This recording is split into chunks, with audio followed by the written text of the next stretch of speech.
Look, there's a big difference between the Senate and a representative. Every time I went to Maryland, I had to visit my 4 districts. The representative only stay in the one district. They never ever goes to any other district. So you see the chances of even representative getting re-elected is higher than the senators. When the driver suffer in a month, when they get to a checkpoint, when they're talking to officer, saying, oh, man, I get now easy and I suffer. Even they see the man dead, they suffering. They say, but man, come in the office. They sit in the Palawa house, sometimes in the purple thing. Then they say, come to my office. Then when you go, you talk to them, oh, I get 300, I get 200 for you to buy battery. Then they say, no, you pay 1,500 is wrong. Because sometimes when they do this, the driver can be thinking, they can cause him damage. Are you saying that the security on the who are taking money from you? It took much from Mosoralo to Maryland, Plibo to get to Harper City. How much you can sometimes spend by giving the security on the roads? How much you can spend? When you get to a checkpoint, the first thing, but when you tell them, say, oh, join men at John Security, they say, no, we're working together at John Security. And by right with the drivers, personally, they know that, yeah, John Security control a checkpoint. But when you tell them, say, John Security, 200, 300, they say, well, come to my own office. Somebody will just come and say, a deal. Are you talking about DEA, immigration, and the Labrador National They Police? get DEA, they get police, they get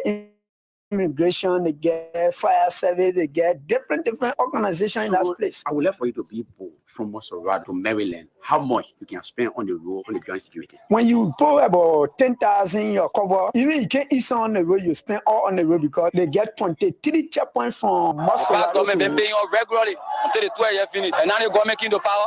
They pay over only 1 year after the 1 year finish. Some of us will have willow and children are parents. Pass their way doing the war, that doing the war. So we let no government that you will serve, but your parents will serve the country for over 25 to 30 years. They say you just take the people children or widow need for unpaid road, just like that. I was trying to tell who have widow, who have more in the army, like that. They talk about beneficial. I see where but we the beneficial that our parents are in the army like that. You don't get some people that are not feeling alright in the interior that crip up. Like this thing they able to come to the city and they get the people in the city, so they turn the act, they got everything so that people to be able to receive that money. When the payment start last before week, they told us that the people who are left, that living in Mora, that living are left, they'll pay them first. We will get to you. You can't be after tomorrow. You can't be after tomorrow. You can't tomorrow again. You can't over 2 weeks now. Last week is over. Can't Tuesday, which is today. You can't today again. And the same people that they pay, and then they still continue paying, and then they say we should sit down. Wait and later when the minister came, he said no. Some money 7,000 for 1 month. They say they paying all 2 months, so we just 14,000 deposit. And say when they want to get your benefit now. Then we be you'll be no more in okay to tell you. But now we are just talking on pension. On pension pay. That benefit here. A pension money been talking about. We have 2 months, 14,000. I come for my husband pension money. You understand? Yeah. After Monday, the pay on the ground. We go to PTC. They say they're not ready for all the people who are living. The Morning Breeze. Be it political, social, economical, there is only one platform that brings people from diverse backgrounds to the table. That's The Morning Breeze. Join your host, Fidel Saydee, from Monday to Friday, 7:30 a.m. to 10 a.m. for The Morning Breeze. Follow us on Facebook or YouTube at ABC Radio Official, or download the Radio King app on the Google Play Store or the Apple App Store. Search for ABC Radio Official. The Morning Breeze, blowing in every nook and cranny of Liberia. I like it. I like it.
Good morning, good morning, good morning. Good morning, Monrovia. Good morning, Grand Bassa. Good morning, Grand Crew. Good morning, Maygibi County. Good morning, Riverside. Good morning, Grand Cape Mount County. Good morning, Bapulu County.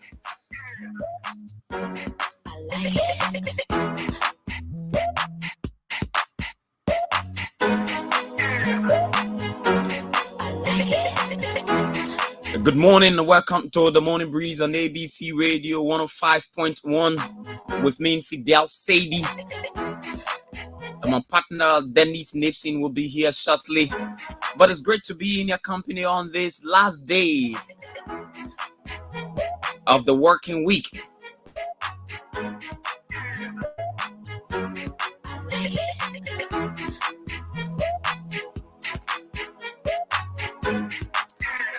It's great to be with you this morning, bringing you breakfast through the radio.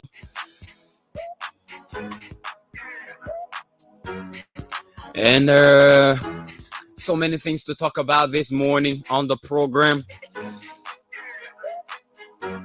If you're on your way to work, I don't know how's the weather like, because I left the weather, I left outside there like 30-45 minutes ago. So I don't know how it is out there. But it's great to be here this morning on ABC Radio 105.1 on the Morning Breeze.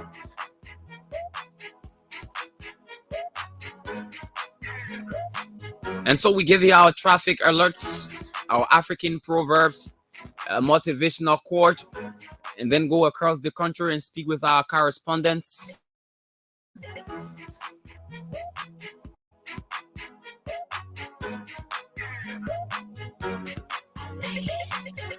And then this morning,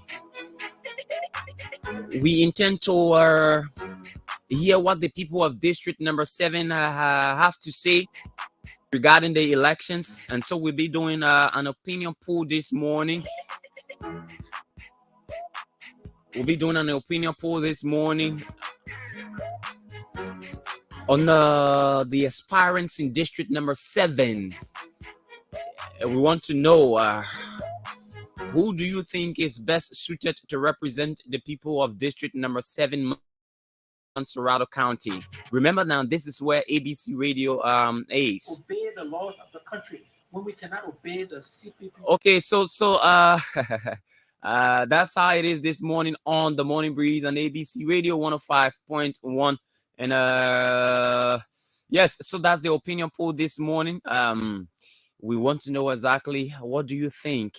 What is who are you rooting for? If elections were held in District Number 7 today, who will you be rooting for? Of course, we'll be having that conversation this morning. And other national issues, the Liberia Immigration Service on yesterday arrested individuals who registered, non-Liberians who registered on yesterday. We'll be talking about that later this morning, and we'll be giving you some guidelines regarding the conduct of journalists during their electioneering period, what they should do, and the do's and don'ts. And we'll also be informing you exactly on what election workers should do as well. And this is intended to educate you in the public about the means and bounds of those who are working during this election process, so that when you hear some of these news in the public, you yourself will know that, oh, this is the right thing to do. This is not the right thing to do. Okay, that's the essence of us having that conversation this morning.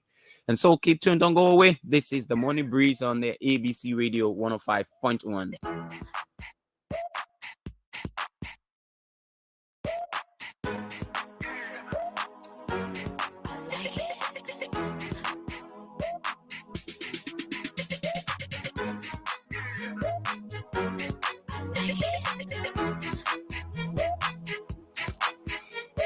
And so our motivational quote this morning says,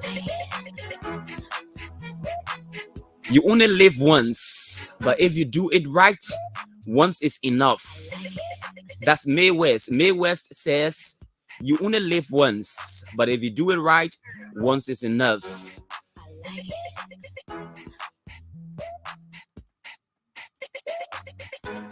And so you don't have to live for multiple times. I mean, just once you need to live. All you need to do is just to live it right. Yeah, that's what you need to do. Live it right.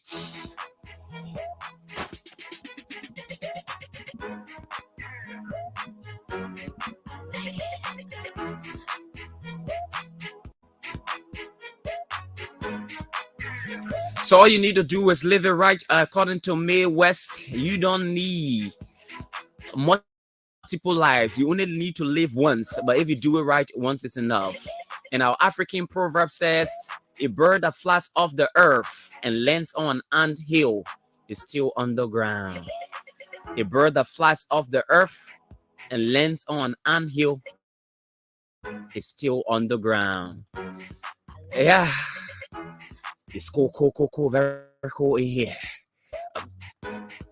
And so let's go across Monrovia and find out and give you traffic alert. What's happening at various major intersections across the country, traffic alert. And so know that if you're coming from the Broadville end towards the Douala area, around Momo Town, the beer factory in, you could potentially see traffic. So be aware of that. The same applies to you coming from the Carwell end towards the New Georgia Junction, New Carwell New Junction. You have to be aware that there could be traffic right there as well.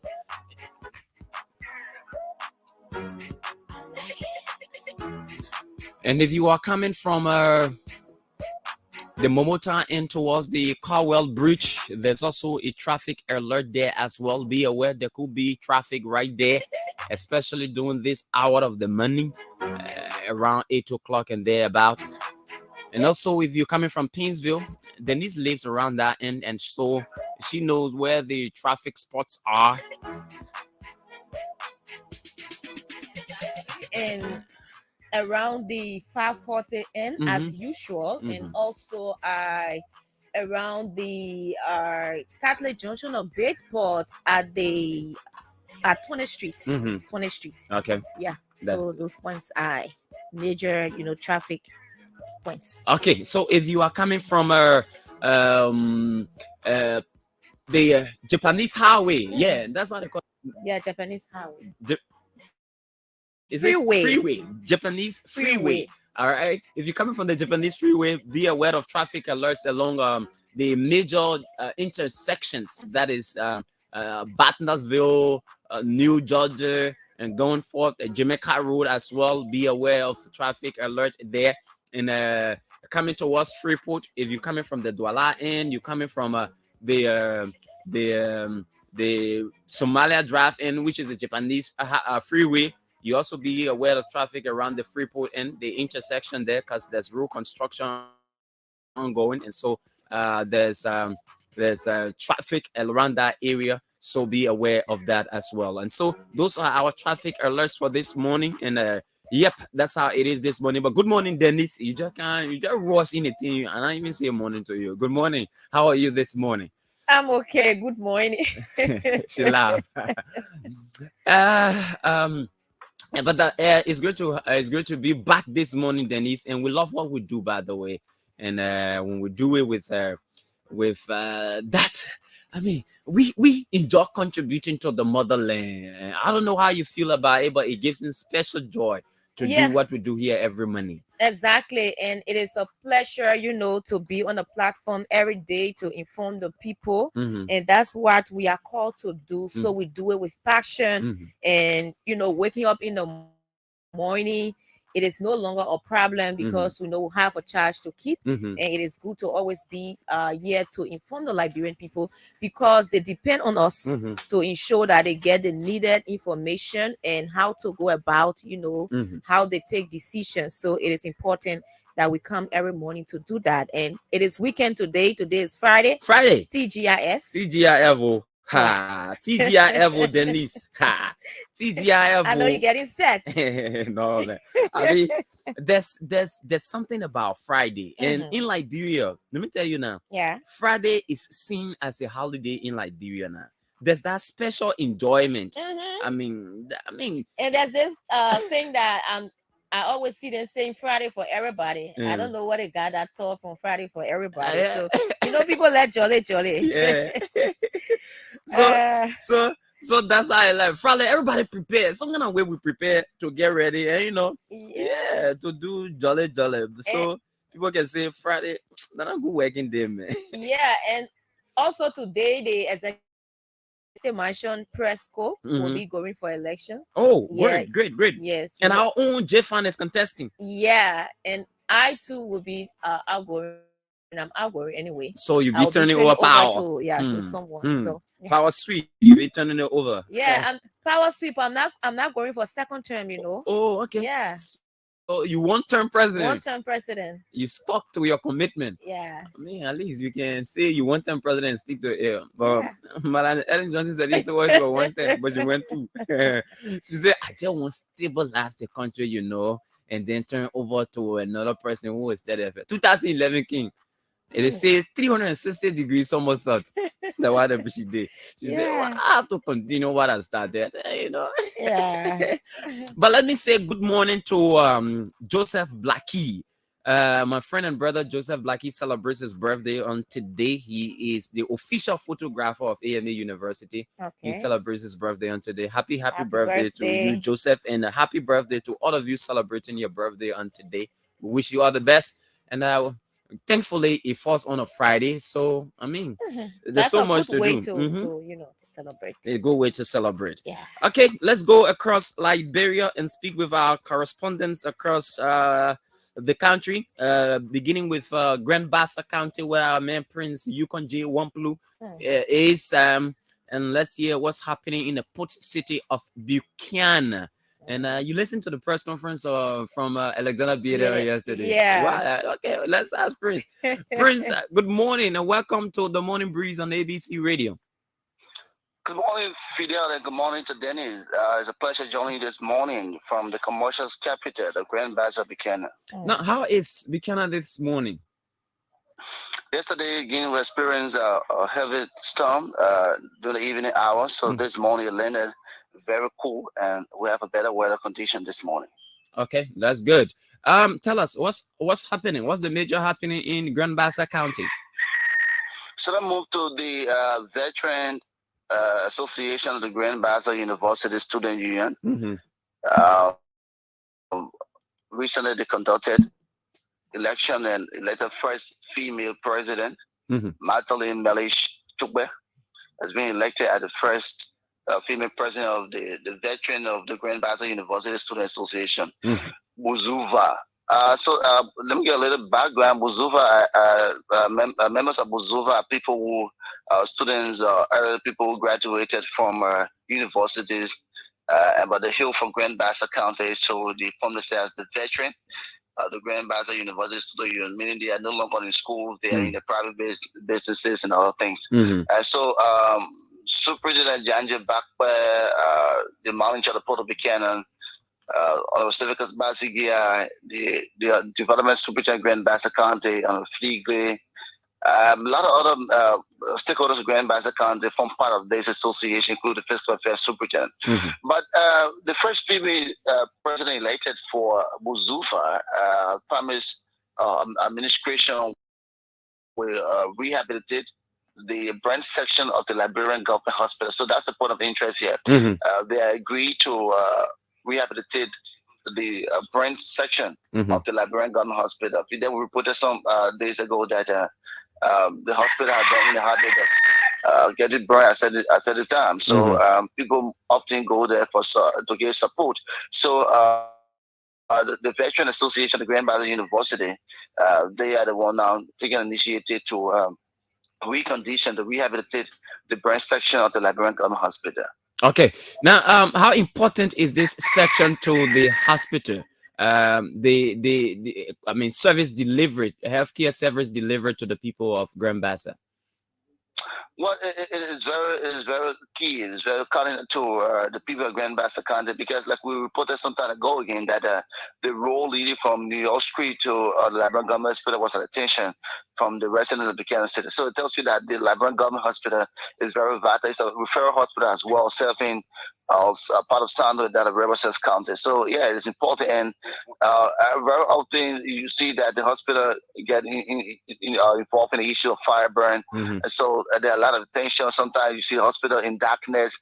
Civil society, other youth leaders have been condemning local leadership of the county for the failure to give a proper health condition facility to the people of Grand Bassa County by improving the condition there at the Liberian Government Hospital.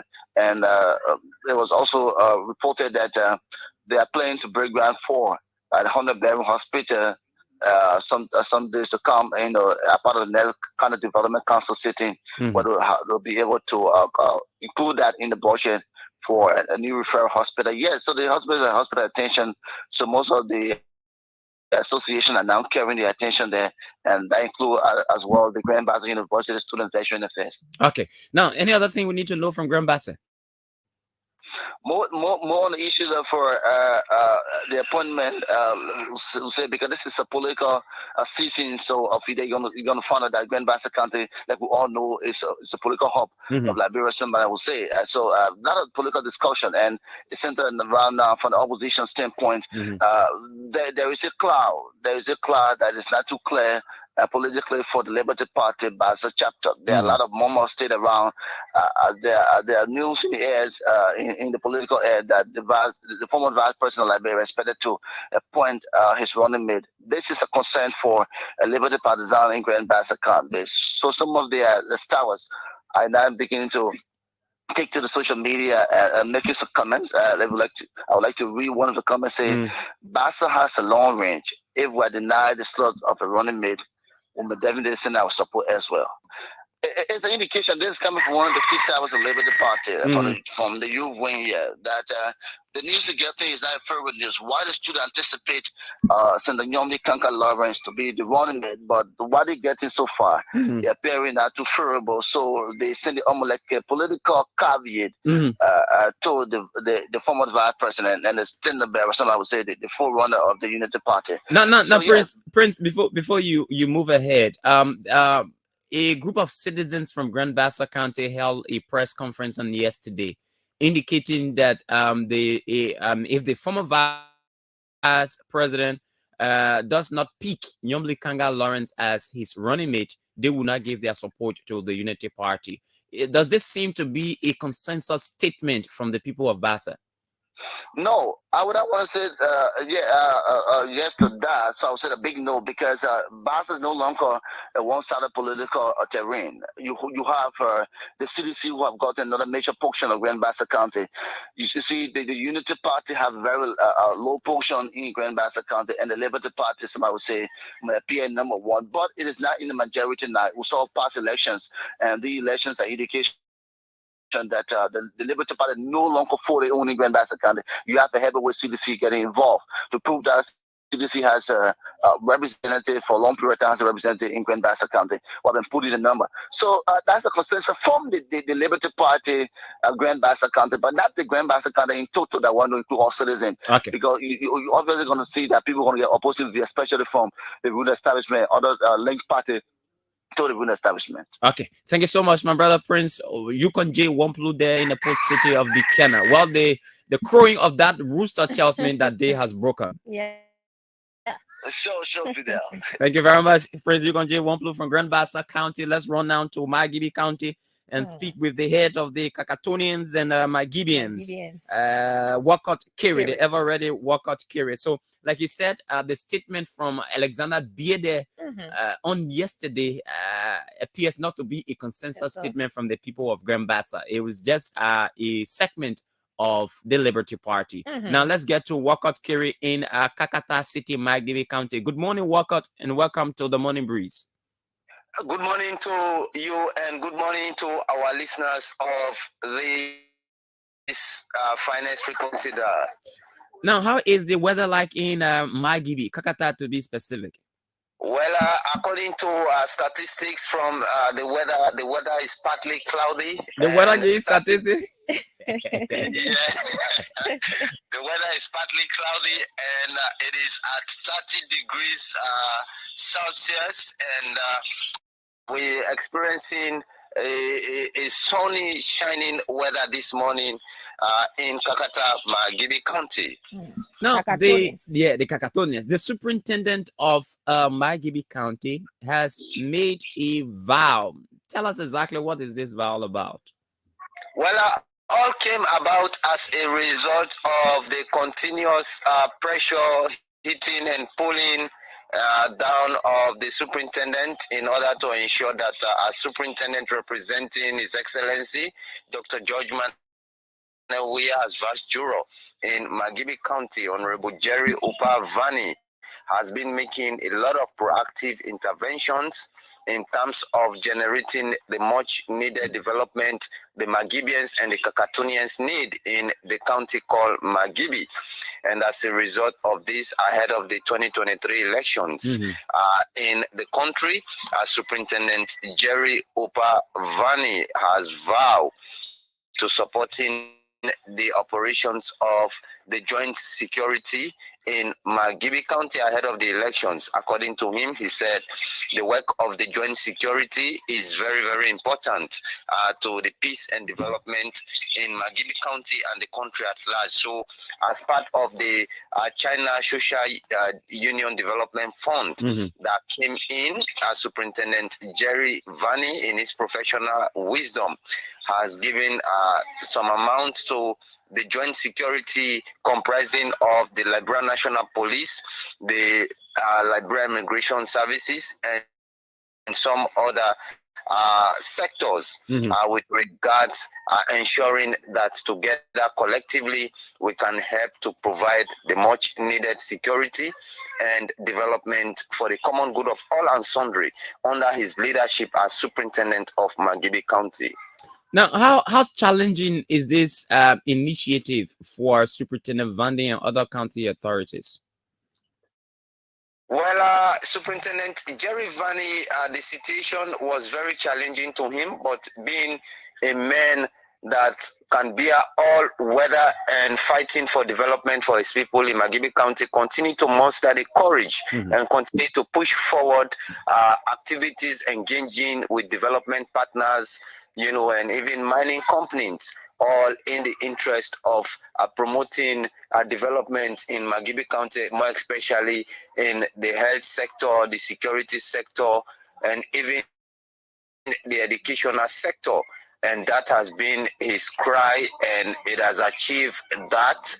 More needed to be done by central government in buttressing his administration. But by and large, he said, challenge, no challenge. He continued to be there for the Magibians because he himself, as a Magibian representing President George Manewia, wants to ensure that the best is given to all Magibians in the county.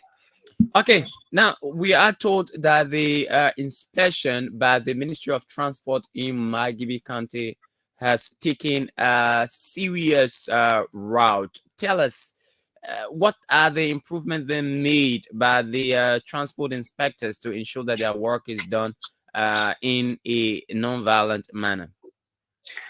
Yes, the exercise started some weeks back when the Ministry of Transport Communication Director, Mr. Lemieux Clemi, engaged the media in Kakata City, including ABC Radio, because according to him, he said ABC Radio has been very much proactive in terms of giving reports as to their activity. So in Kakata, we can see the inspection going on very tense, and they have intensified their operations, especially with the issue of motorcyclists.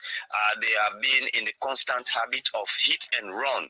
What that means is that whenever they come in conflict with the law, they have an accident with someone, they can just hit and they run away, and most of them are not identified with number plates, you know. So as a result, the Ministry of Transport in its wisdom through its officials and the press director, Lemio Clemi, informed the public that the ministry is very, very much robust in terms of generating the much needed funding for central government to undertake additional development in the country. Thank you. And the exercise is ongoing in Magibi County, and yesterday over 500 motorbikes were apprehended, and we are lined up at the Kakata Central Detachment Police. Okay, we have to leave it at that. We have to leave it at that, Walker. Thank you so much.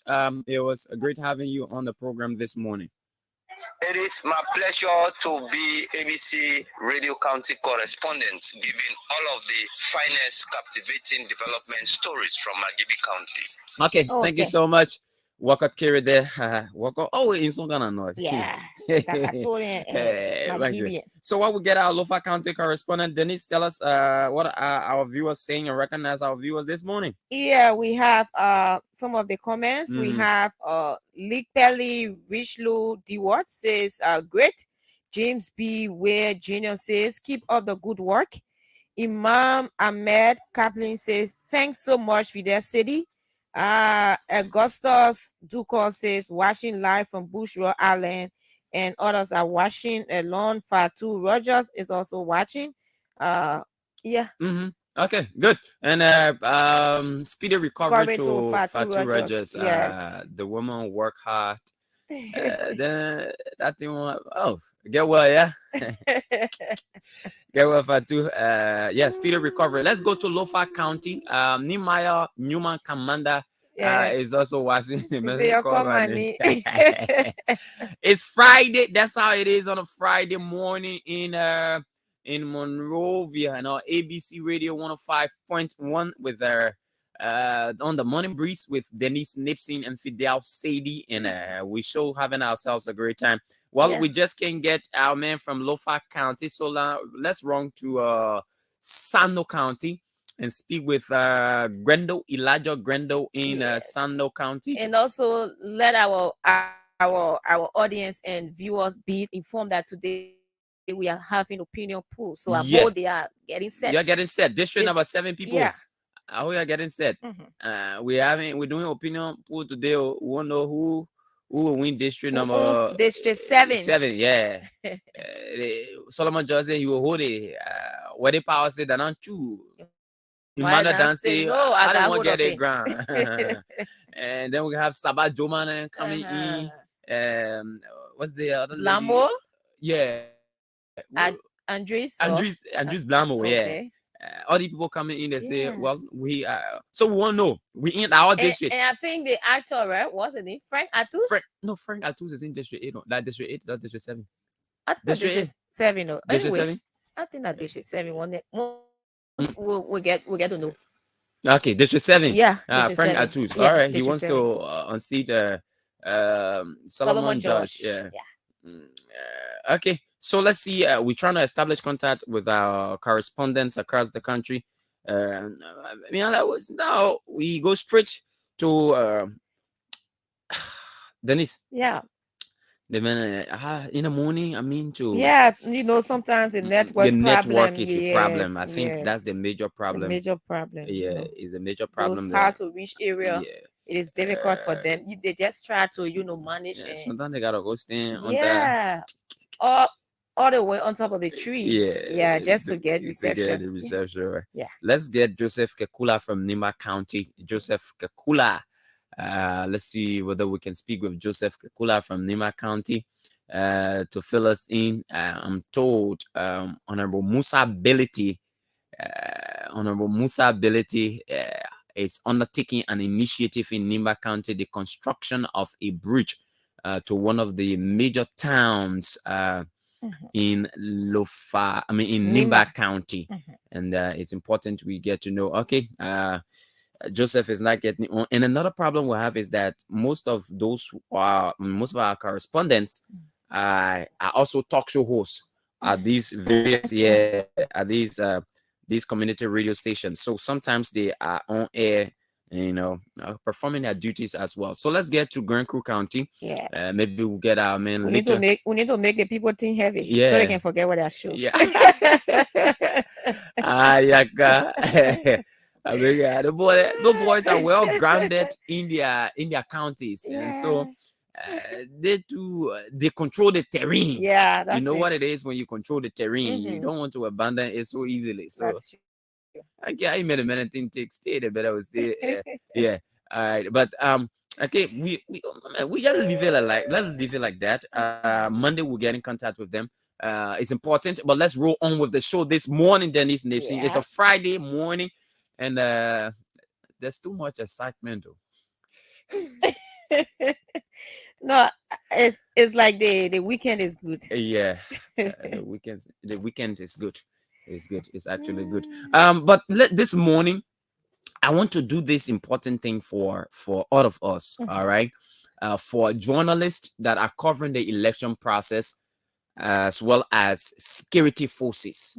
The National Elections Commission did this brochure as the standard operating procedure of the media and security agencies in elections.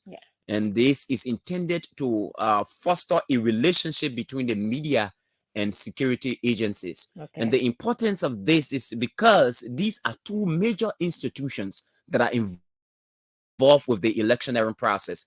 Without them, the process will appear like it's not reported and it's not safely guided. And so these two institutions are very important to the conduct of elections and the processes leading to the main day of election.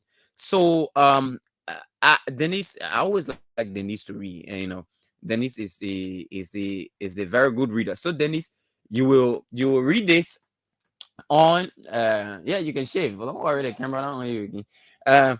So Dennise will read that on the roles and responsibilities of security forces. First, she will begin with the journalists, right? The press. Yeah. Yes. So she the will, roles and responsibilities, right? oh yeah, of the press. Yeah, let's see it and let the public get to know the role that the media has to play in electioneering process and also the role of the security forces, because you know, in the discharge of their respective functions, they sometimes clash.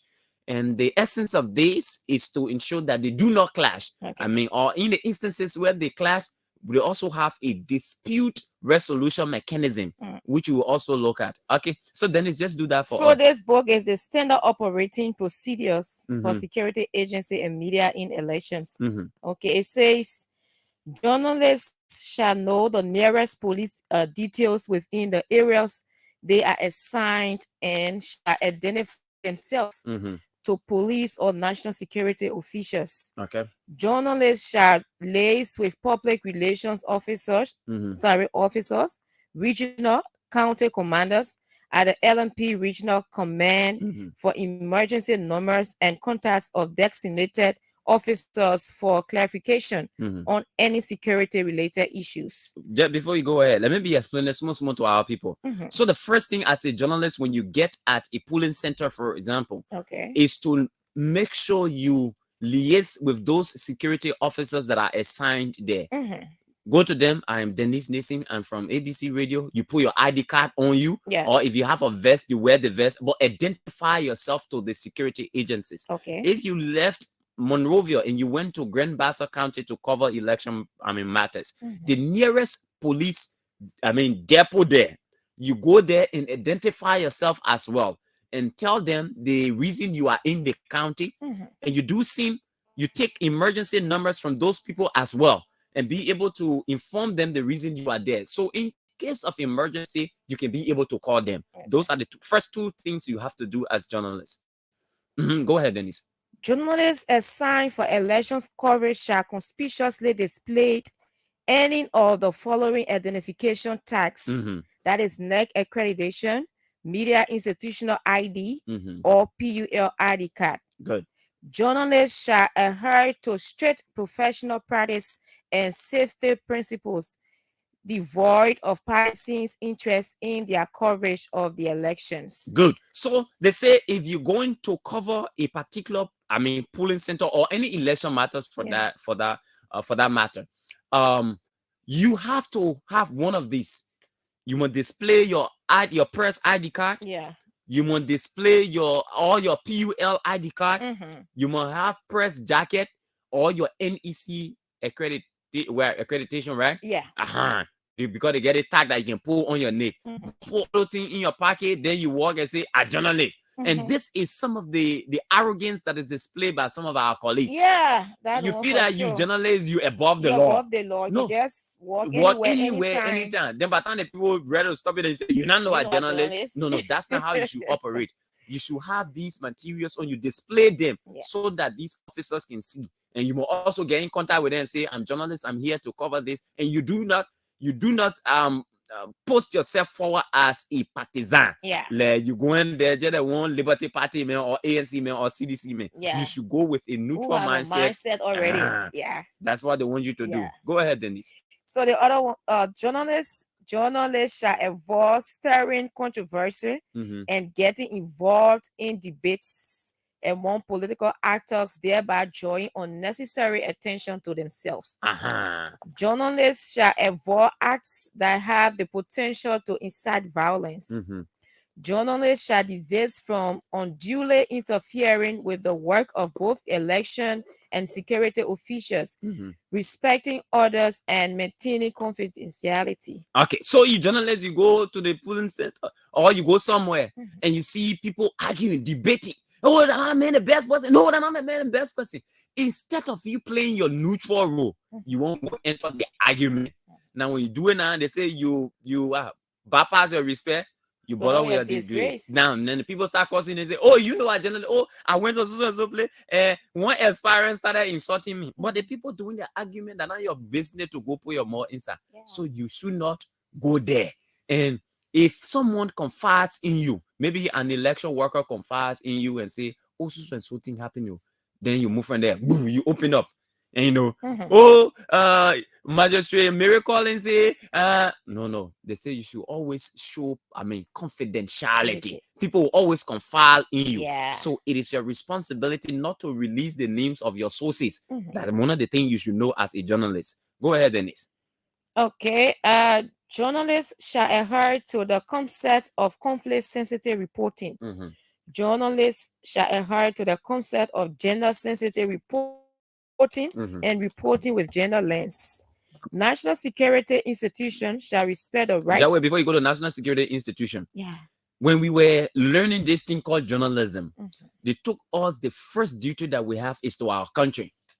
There are issues that happen in your country that you dare not report because you say a journalist are supposed to expose every ill in the society.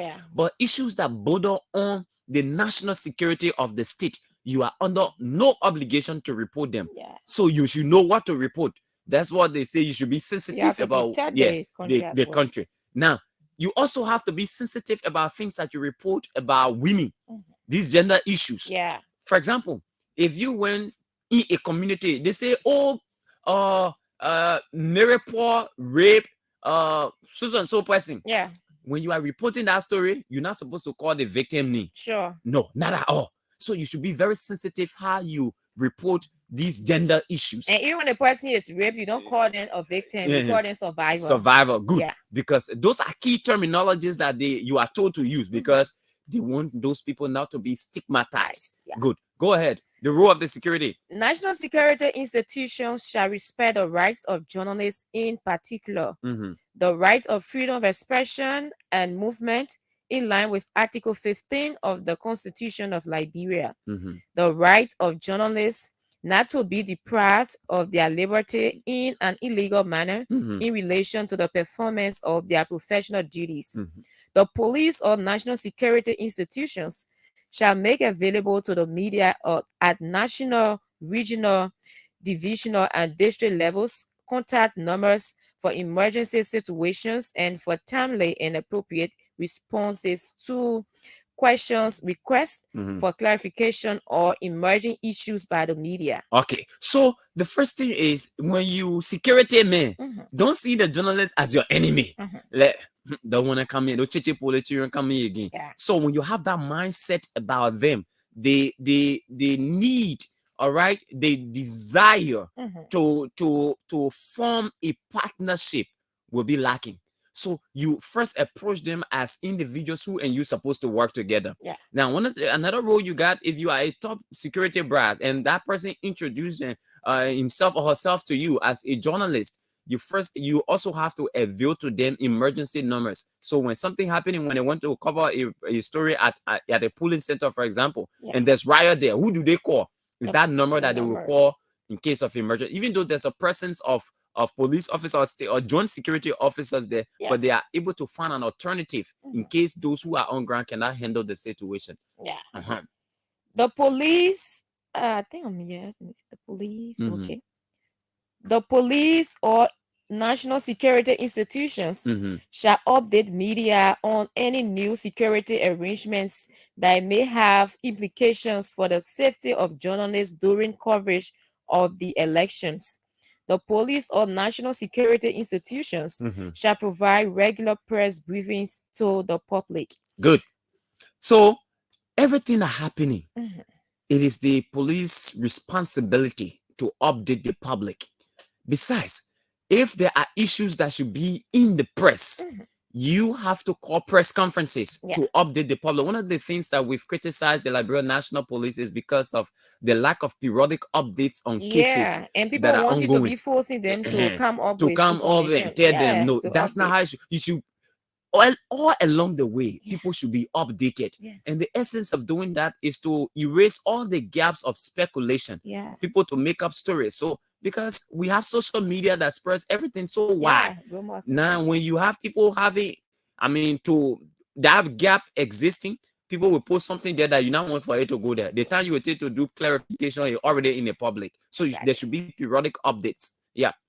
The police or national security institutions shall commit to inform all ranks to respect journalists and protect them in the exercise of their duties. Okay. The police or national security institutions shall identify themselves by showing official ID cards or badges at the request of a journalist. Yes, at the request of a journalist. You went to you at a polling center, or maybe you in the community where elections is ongoing, and you are a police officer. You don't have a badge number on you. You don't have an ID card display on you, which should be the case at all times. You should display your ID card as a police officer. You've not done any of those. Now, the journalist is concerned because there are people who are impersonating, and the person asks you, "Excuse me, sir, can I see your ID card?" You find it very offensive. Yeah, who are you to ask me for ID who card? to ask me? Yeah, that should not be the case. You should be very cooperative, especially so when that person has identified himself or herself to you and say, "I'm a journalist," and there's no identification as a police officer, and the person asks you, "Can I please know you, sir?" Just show your ID card to the person and say, "This is it." I mean, that's how you form the partnership. Go ahead, Dennise. The police or national security institutions shall take all measures to establish the facts and circumstances of violence, threats, intimidation, or harassment of journalists and the media in relation to the performance of their professional tasks. You are protectors of lives and properties. And so when a journalist's life is at risk, it is the responsibility of the police to protect that journalist. We do go in hostile situations, and sometimes there are uproars. It is the responsibility of the police to protect that journalist or those journalists that are at that point, because you are seen as the first line of defense in terms of the justice system, so that you dare to protect the people. So you have to protect the journalists. That's the cooperation that the NEC wants to see. So this one says there's dispute resolution amongst parties, media, and security agencies. So the NEC is aware that in the discharge of our respective duties as police officers and members of the media, there could be friction, but there is a way to resolve those. That particular friction. And what are they saying? The parties agree to attempt to resolve any dispute arising in relation to this SOP by negotiation. The parties agree that dispute resolution will be at the lowest, most informal level, particularly, and will incorporate alternative dispute resolution procedures. Okay. As a starting principle, the parties agree to continue to perform their obligations under this SOP pending resolution of any dispute. Okay, so of course, in a discharge of our duties, we will come at one another one way or the other. So we do not have to use any formal means to say, okay, let's call the police director and let's call the president of the press union, like brother Fernando said now. You as officers and journalists assigned at that area, yeah. Somebody can just move from among you, or somebody from somewhere else can just come and say, hey, what happening? Oh, this happening, this happening. Okay, you know what, gentlemen, you're lead that thing, you're settled, and you know, you're carry on your duty. So you don't need any kind of formal, dispute resolution. Yeah, say it should be on a lower level. Yeah, at the lower level. So Yeah. somebody can just come, man, you forget that thing, man. You do your way. That thing not necessary. Your man, you operate. Something like that. So that's how it should be, so that your work do not get impeded. The parties agree that the internal investigation by the conflicting parties, either police or media, shall take 7 days. The parties agree that if either party is aggrieved by the findings of the investigation, an independent arbiter, neither police nor journalists, but nominated by both parties, shall be engaged, preferably the Peace Building Office, that is the PBO, Women NGO Secretariat of Liberia, Wangoso, or WSR. Okay, so in the event where we say, let's settle it, and it ain't work like that, and you get big, they say you'll get 7 days to resolve it. Yeah. And that 7 days, when people will investigate, when they come up with their findings, if you generally say, and I said if they were biased in investigating, all the policemen say, and I said if they were biased in investigating, two of y'all will decide who y'all will call to can resolve it. To can immediate and investigate.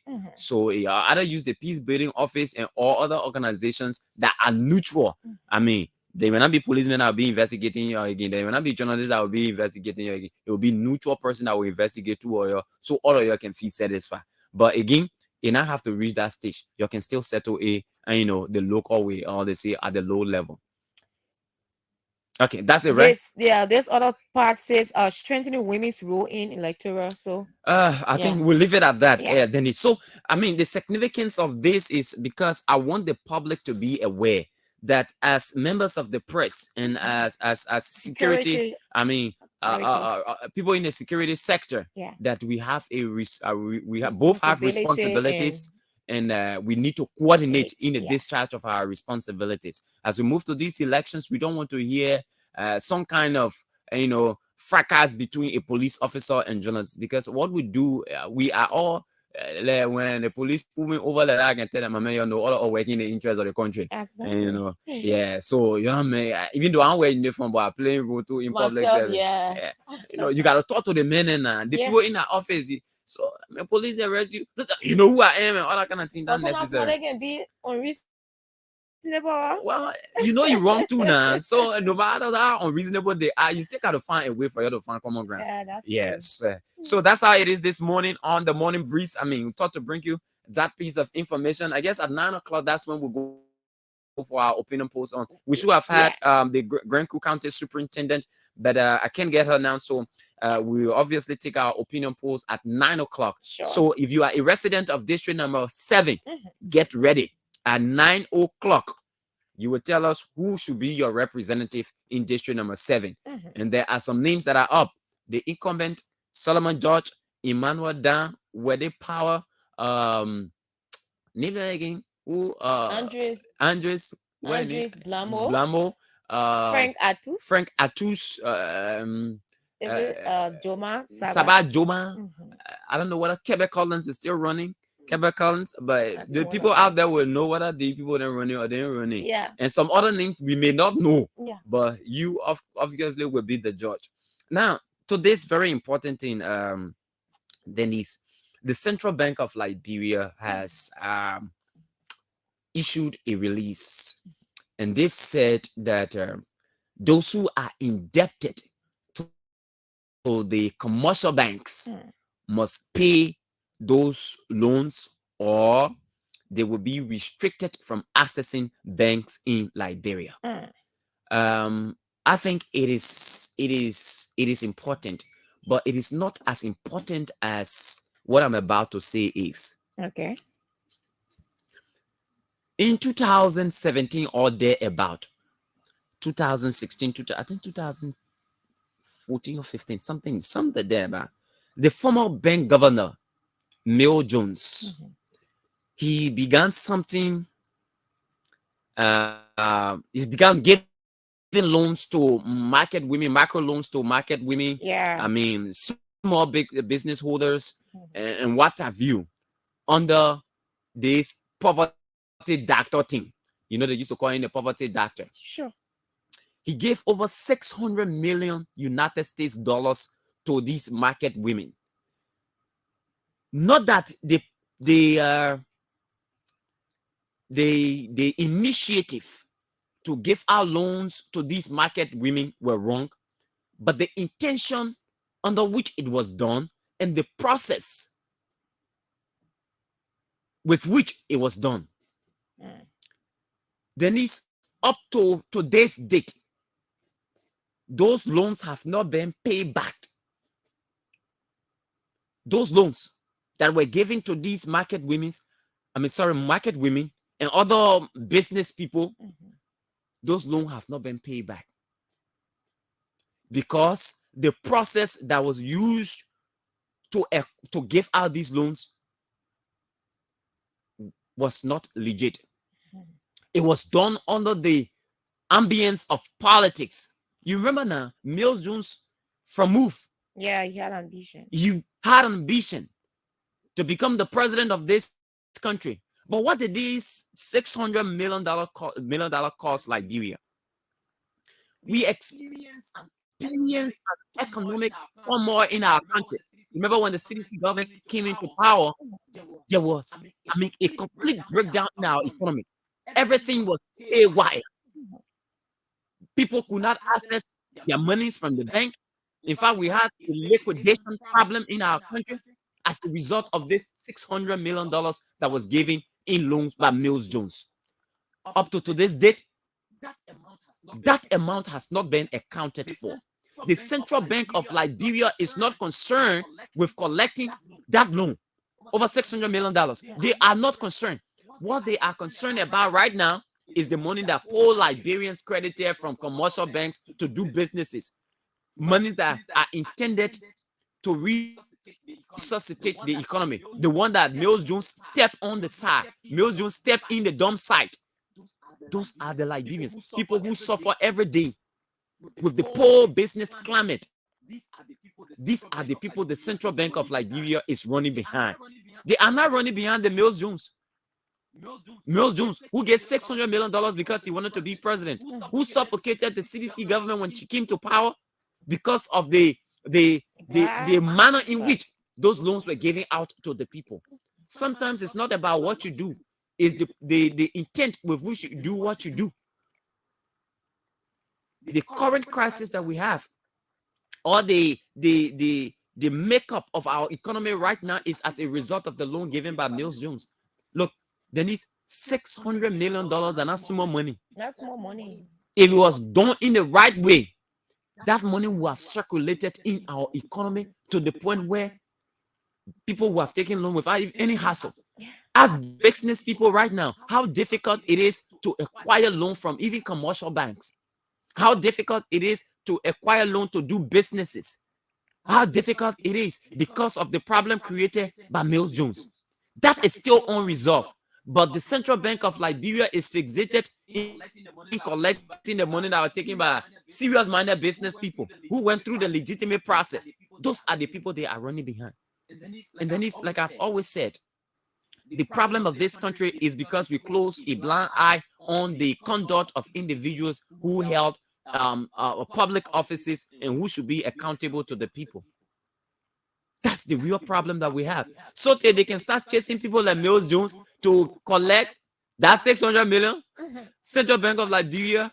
I mean, you may be right in terms of your statutory responsibility. All right, you are right.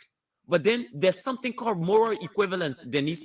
Moral equivalence is you judging your action based on what happened in the past. So if you are right now it means you should be right in the past. And how do you get right in the past? Is by collecting the money that Mills Jones gave out to those business people in a what I would say. What kind of, I don't know what kind of adjective to put to it, but I mean, you didn't follow the right procedure, right? The rightful procedure. Yeah, you just get it out because you wanted to be president of Liberia, calling his poverty doctor. Yeah, poverty doctor, and everywhere he went, he was just. And who's telling you that Ellen Johnson should leave telling you as president? And she also admitted before the CDC government that get ready, things will get tougher, and she was aware of why things will get tougher. Yeah. So we still say. Central Bank of Liberia gave our people some time. In the meantime, allow those who credited from you, the central bank, people like Mills June, gave them the chance, then they bring the money back that they credited and gave out to market people. When he wanted to be president, so he would just give. I mean, how do you take the country money and give it out to people jealous that because you want to use that as a means of being president? How do you do that?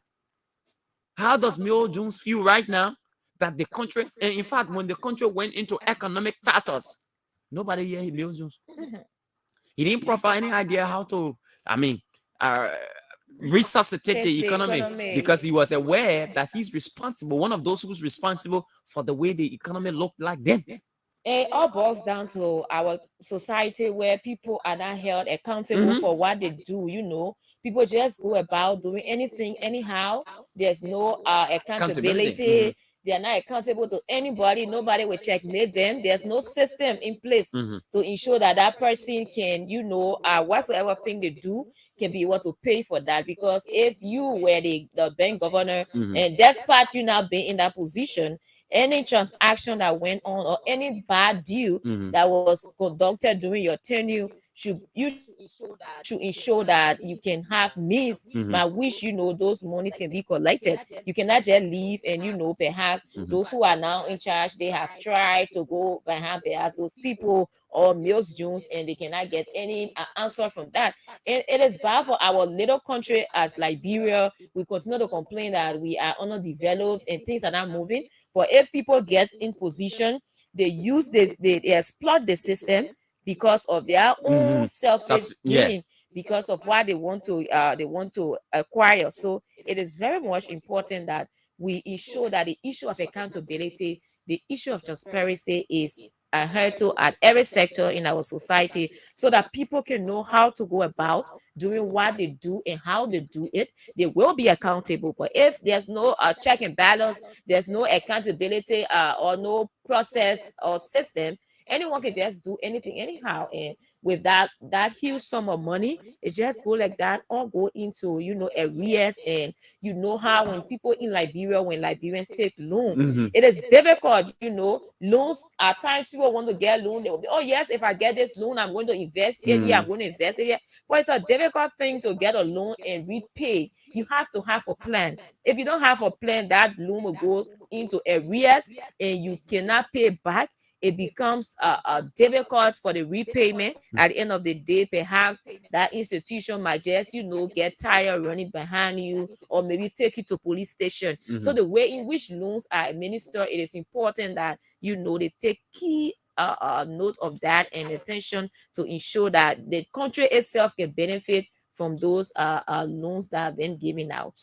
Exactly. So till we can tell the poverty doctor to find a way. That's $600 million that the poverty doctor gave out. You please give our people some chance, just give them chance. Let them do. Give them some time. Let them be able to find a way to pay back those loans. All right. The poverty doctor pay back the money, the $600 million. The state of our economy is as a result of the poverty doctor's action, and so till you can pay that money back, and our economy come to good footing, and the people who taking loan currently can be able to pay back their money. Cost me for me. Okay. So those people are able to pay back their money. All right. Don't get it people hard time. And we'll talk for them. They might not get it people hard time. You'll get them some time. Let poverty data pay $600 million. The man who's responsible for what we have here today. And then the state of our economy is so appalling. People did not know. they easily blamed the George Weah administration for what went on. It's not that they do not have a portion of the blame, but what they met ahead was because of the bad economic financial policy that was instituted by Mills Jones as governor of the Central Bank of Liberia. And my only disappointment is that this current administration could not bring Mills Jones to account for the loans that he gave out to these people in the abnormal way. Because they used to call him poverty data. The country, my boy, your money get plenty of way to do it.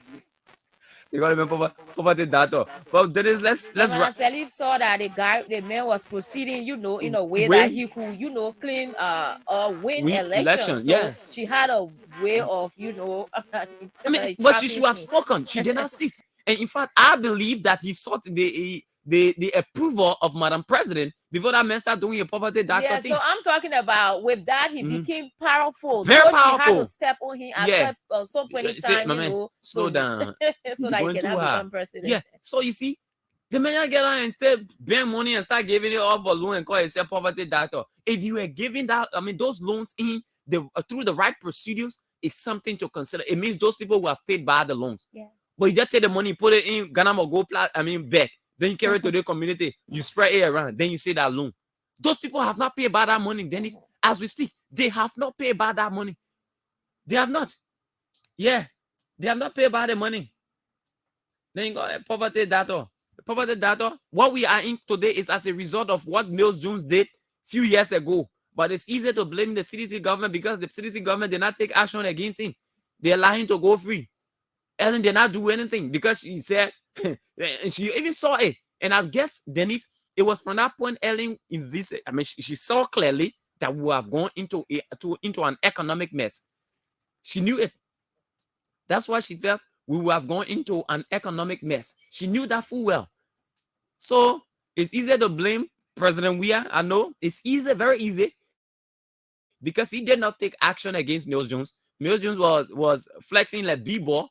Now our people take money now. The economy bad, so sometimes paying back the loan is difficult. Central Bank of Liberia won't put fire behind it. Oh, you pay the loan. If you don't pay the loan, we and stop they also contributed to that. Uh-huh. They also came and get some loans too that Yeah, they were able to exactly to pay. Yeah. So yeah. So you were all the noise they causing about. We were listen, Dennise. Monday we come here. We bring some little business people that not take loan. We look for them. We found them.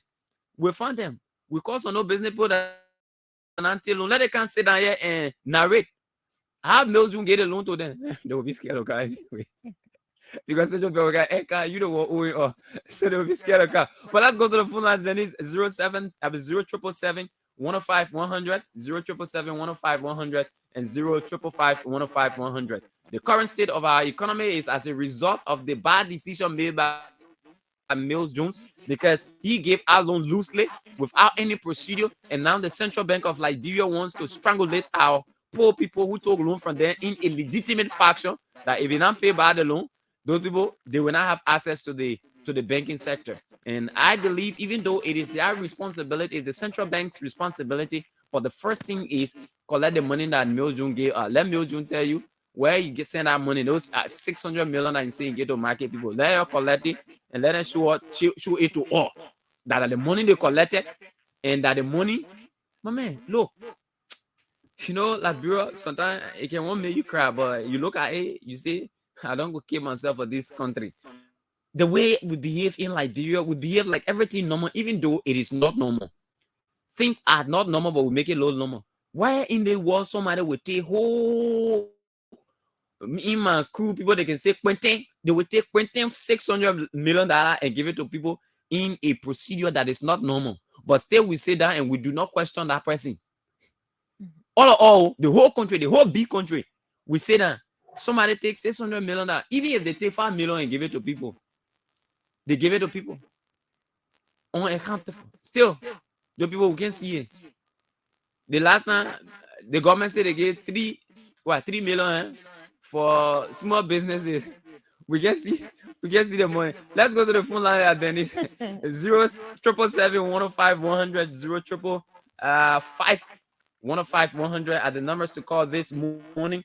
And let's talk about this whole central bank thing here, the state of our economy, how it is right now, even though our man Samuel Tuwe say he not bring it up, and he say the exchange rate stable now. That na me say yo. That on Samuel Tuwe. Good morning. Good morning. Yeah, you're live. Good morning. Mm-hmm.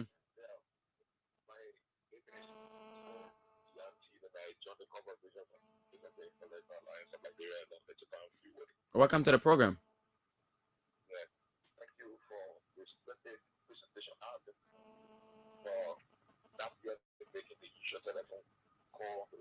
Mm-hmm.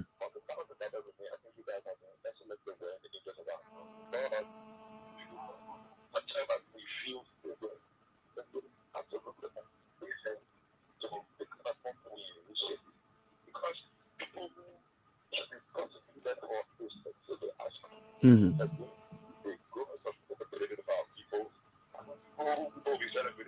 Can you speak a bit louder? Yeah, go ahead, Yeah. Christian. You have to put your voice up a bit.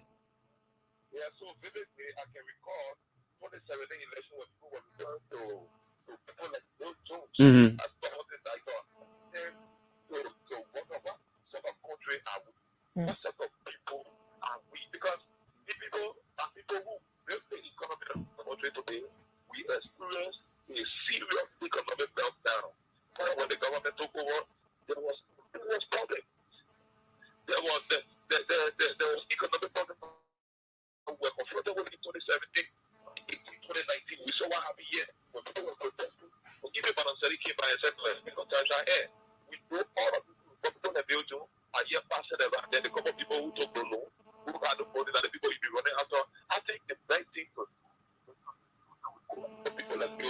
Mm-hmm.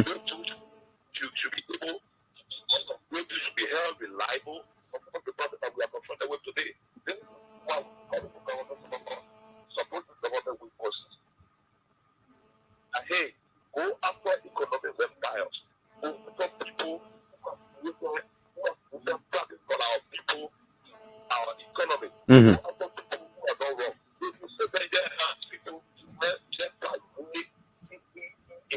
Okay. Okay, Thank Christian, you. thank you so much. Let's let you go. Let's take another person on this line. Good morning. Good morning. Yes, sir. Okay, I'm Thomas. I'm calling you from a resident in District 7. Mm-hmm. The government is making fun out of us in this country. Mm. We can see, we are not blind people. If they are saying all the Google thing is taking like what is happening or it's Alpha Liberia. Mm. Because I would someone to say the country is better and people are still living in poverty. How would they say such a thing? All they are trying to say just to gain vote for this election that's coming or what? We don't really know really. The government is confused. They are confused and they are confused all the more. Okay. Because every time we come up with a different thing and we see different things happening in our country. I remember that. Thank you. Thank you so much. Good morning. Good morning. Good morning, sir. Okay. Thank you so much. I'm Mr. Mercy Green. Hello? Yeah, Yes, welcome. you are Go there. ahead. Let's hear you. Okay. I love your program and I love the analysis. But what I want to, let you know is like this. The Liberian people of gratefulness. Mr. Jones gave him money to those people at the time. There were people that were very in need and they have it. But because of insincerity, these are some of the reasons why you will see that these things will be done. And then when this analysis is being done, now look right now. Okay, Mrs. Johnson, who have Jones there, she was one of those who even put her head on chopping board for no cars in this country. Exactly. Okay, and then when this government took over, Ellie Johnson said she left money in the cupboard, and then the president said you led a broken economy. She did not. She said she went on air to say yes, I left money in there, but she didn't follow up to say, well, no, the thing I'm telling you, don't transform my name. I left money in there, and let me sure that the Liberian people money there be there. But she kept quiet, and she didn't say anything. So at a certain time, like You were just born maybe 1990 or 80 or whatsoever. What happened, in 1960? You were not there to know the condition of the people at the time. So you see that Neil Jones giving money to people at the time. There were people too in need. So the problem is the procedure that was used to give out the money. That's what we have issue with. And that money has not been paid back because of the procedure that was used. And it's causing it has caused the country, and it's costing the country a lot. Yeah, but this is what you see now. Procedures and appreciation, procedures and being committed to what you say and do. He didn't give the money to foreigners. He gave it to the same Liberians. And even some of the people said that even in the government, right now, that money was not given to any poor person really. Okay. That were those people who knew so how now to go we to have to hold him to account for that money. We don't know those people.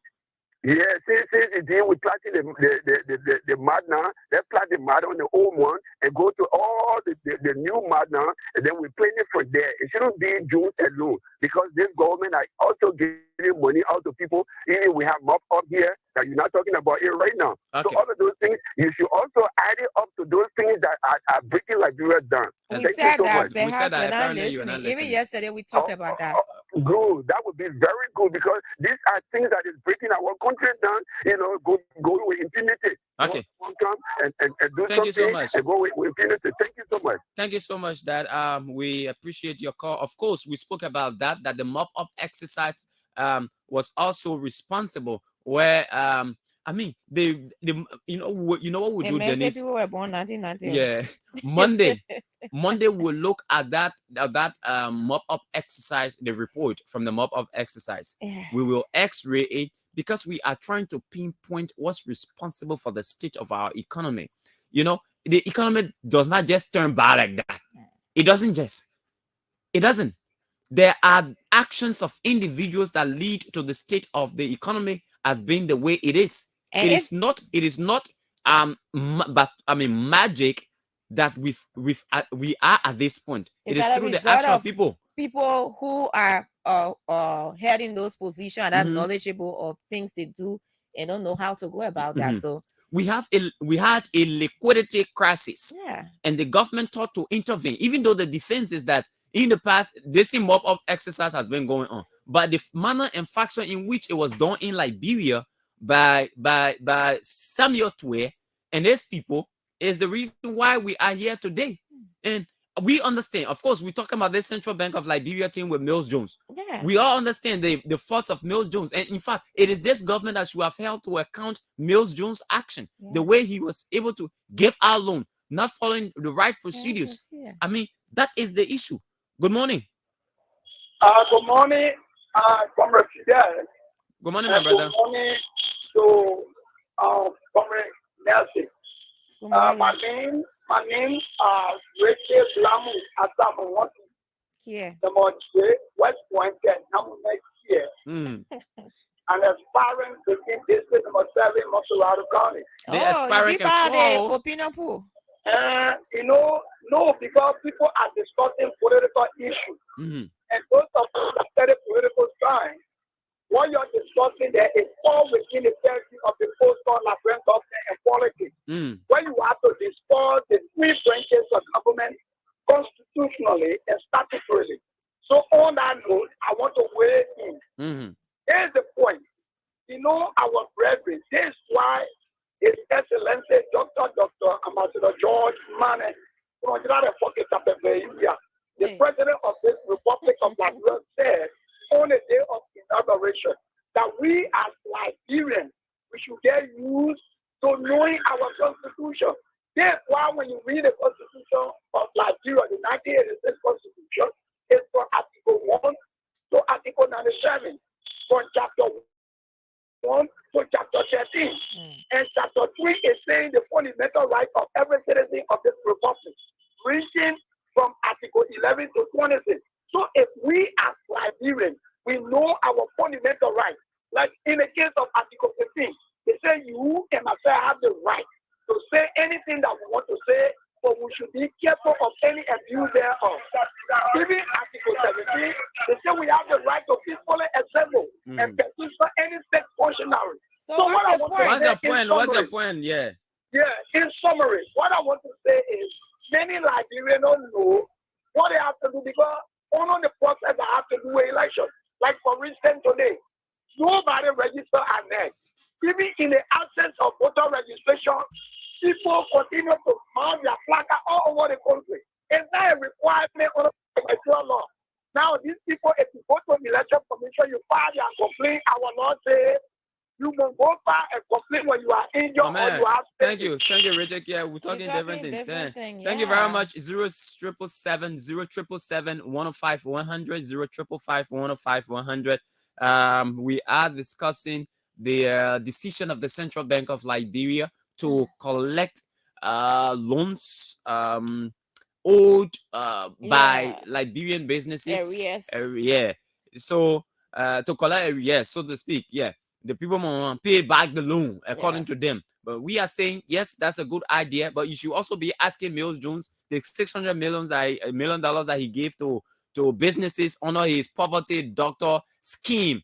And, you know, you should make that money available because the procedure used to give those loans out were not right. And so those people have not paid back. So he take responsibility. Good morning. Yeah, good morning. Yes, sir. Yeah, Fidel and Dennise. This is Brown Tati from Capitol Hill. Hey, Brown. How are you? Good morning. Yeah, how you say, my man? I'm good.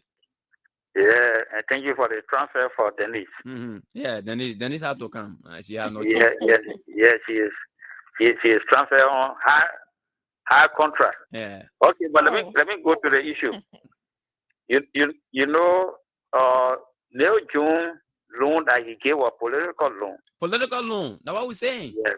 Yeah, it was political loan. Because in the first place is that the fact that he even pronounced that he want to run as president for his party and team, I mean, he should have had some checks and balances at the central bank when you were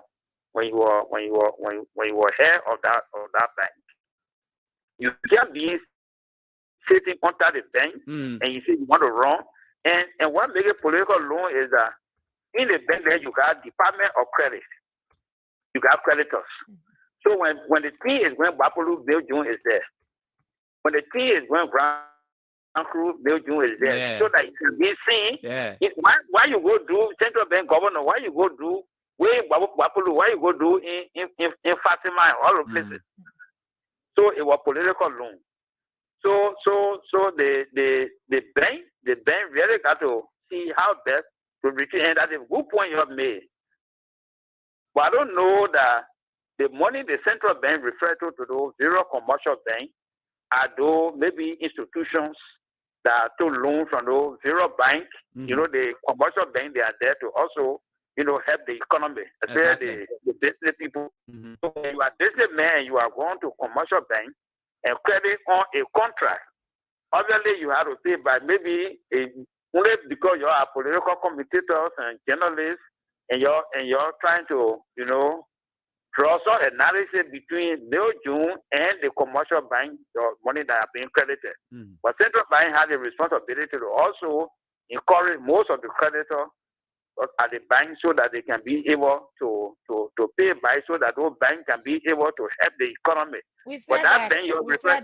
We said it. I listen to you. I mean, I like the analysis you guys made. Okay, Brown, we have the ability. Okay. Yeah, so thank you so much. Thank you so much, Brown Tati, calling from. I don't even know where is Mills Jones. Mills Jones is the man. Oh, the man going nowhere. The man living a quiet life. Nobody cares. And it was under the watch of President Ellen Johnson's relief. She had no issue with it. Mills Jones was talking, Ghana will go back with money from that loan and all. Maxwell came in and all. That came in and all. That came in and all. And I came in out chairman of Move. Yeah, that came in and all inside. You see, they renovated their party headquarters. Yeah. They did this one, they did that one. Now, we're not saying it is not the responsibility of the Central Bank of Liberia to impress on borrowers to pay back commercial banks. Central Bank of Liberia is the regulator of banking services in Liberia, so she has that right. We are saying let it pay back the money they owe you. To Mills Jones, and to the Central Bank, let them pay back the money that they owe you. You're not saying anything about it because I mean some kind of beef fish were there. I mean, these compromises are the reasons why Liberia is just like this. Yeah. You don't make compromises against the interest of the country. You see, you don't do that. You don't do that. So I understand that these borrowers from commercial banks have to pay back their money. Is mandatory because that's how the economy will keep afloat. We are also aware that 600 million is no small money. Let central bank be crying on Mills June. How they pay that money out to people and give it out. The people needed it. We are aware. The procedure that was used to give out those loans is what we've got problem with. And if the central bank of Liberia can impose on other banks or other borrowers from these commercial banks to pay back their money, they should also, impose on their borrowers to pay their money back too. And because they do not have a record of those that were giving loans, so they can't account for it. So it means the central, anybody who takes responsibility, who will take responsibility is then the central bank government then. Exactly. So it's Mills Jones. So let's start talking to Mills Jones to bring that money back to. That money will have done much for the economy. You take 600 million from the commercial bank. From the central bank. Those commercial banks could go to the central bank of Liberia. You know, they do take money from the central bank of Liberia. In fact, there is where they even have their deposits at the central bank of Liberia. So they could go and take money from there and put it in the economy too. That is simply our man somewhere 20 to 25 million from for the mobile exercise. The mobile exercise that they were giving money to people who ain't get no place. Carry money in plastic. Ghana must go back. They show beauty in it. They say we give it to Dennise and Sons Incorporated. The people go look for Dennise and Sons Incorporated. You can see it. Yeah. We give it to Savo and Son Incorporated. They in Douala. We go Douala. We can see nothing there. No history. We will read that report on Monday. Dennise, as I leave the air, I'm going to download that report. Yeah. We read that report on Monday. Now, so as to speak to why we are like this. Good morning. Good morning, my brother.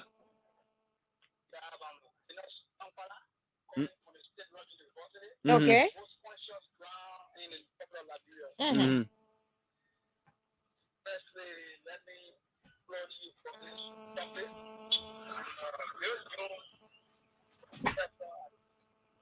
You say there?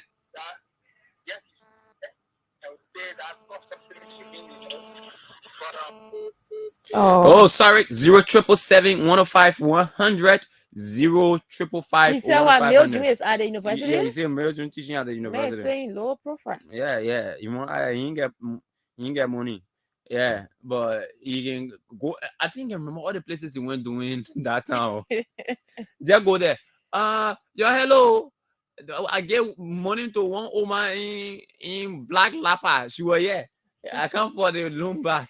I mean, that is how the Benedict. Like people have bad record too in paying back loan. Yeah, we understand. That one when you follow the right procedure, when I give you hard time. Good morning. Yes, our Bible is intimidating. I don't know what happened. No. If they call you, you're not be on again. Morning. All right. Okay. As I was saying, Mills June was questioned about the 600 million. He took this from the people's budget, which is the central bank. But right, he shouldn't have done that. But he did that based on the point where he want to do his own self-gain politically. And Mills June spent this money in a sense where it was on account. See that it was on account, but the Liberians, I don't know, the Ministry of Justice or whosoever, they are now actually at the back of Mills June. That Mills June has the money still. He's maintaining it with his children and his grandchildren. Have you seen the money? You not see the money with Mills June? The money with the man? I'm still telling you, they are still benefiting from this money. Don't think Mills June at the state when you deposit, you think Mills June is a broker. Don't think that way. He's not part of we peninsulars or Liberians. We cannot. Mills June has money. You see, Mills June even had the state when you deposit. Mills June is security life. Mills June is not ordinary like maybe even okay. Number 7. Solomon Joy, we don't even have a security. Okay, thank you. But maybe Solomon Joy won't get security. The person you get money to get security. Okay, but I'll take one or two more calls and then we go straight to let's see comments right here. Dennise, are you there? This one says go ahead. Says washing.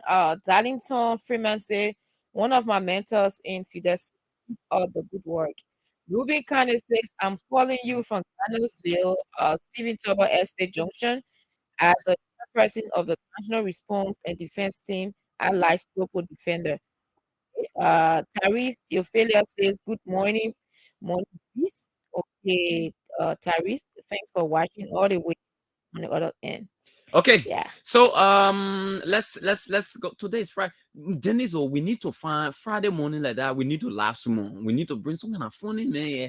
And you know, yeah, may laugh some more. I know. I mean, to just spice up the show, or maybe find a slot on our radio and get some funny man. You know, we'll come here all laugh some more. Yeah, Saturday morning like that. I mean, we need that. We need that little breathe out. You know, people know they hard to do this job is. They just feel when you're on the radio that enjoyment. But I don't understand. But yeah, so we'll continue the conversation on Monday. And then we'll read out the mop up exercise report. We'll read out the report on Monday and see so you get to know what actually went on during that mop up exercise and how we believe that it's one of the factors that even the Mill Jones loan thing is a factor, but that mop up exercise is also a factor. And one reason why we are here at this point, and our economy is still nose diving, experiencing nose dive, even though the men who did the mop up say the economy is stable. But I mean, that's one of the reasons. Okay, but let's go for our break right now. We'll come back. People of district number 7, get ready to vote. All right, get ready to vote and tell us who exactly is best suited to represent the people of district number 7. And the fact that we even our institution is in district number 7, it means we have a big stake in who becomes representative in district number 7.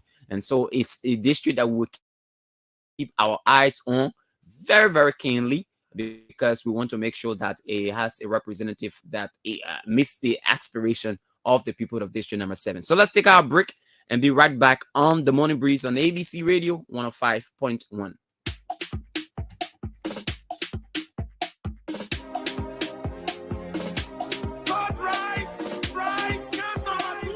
Gifty, where did you get the bricks you used to build your house? See how strong the bricks look.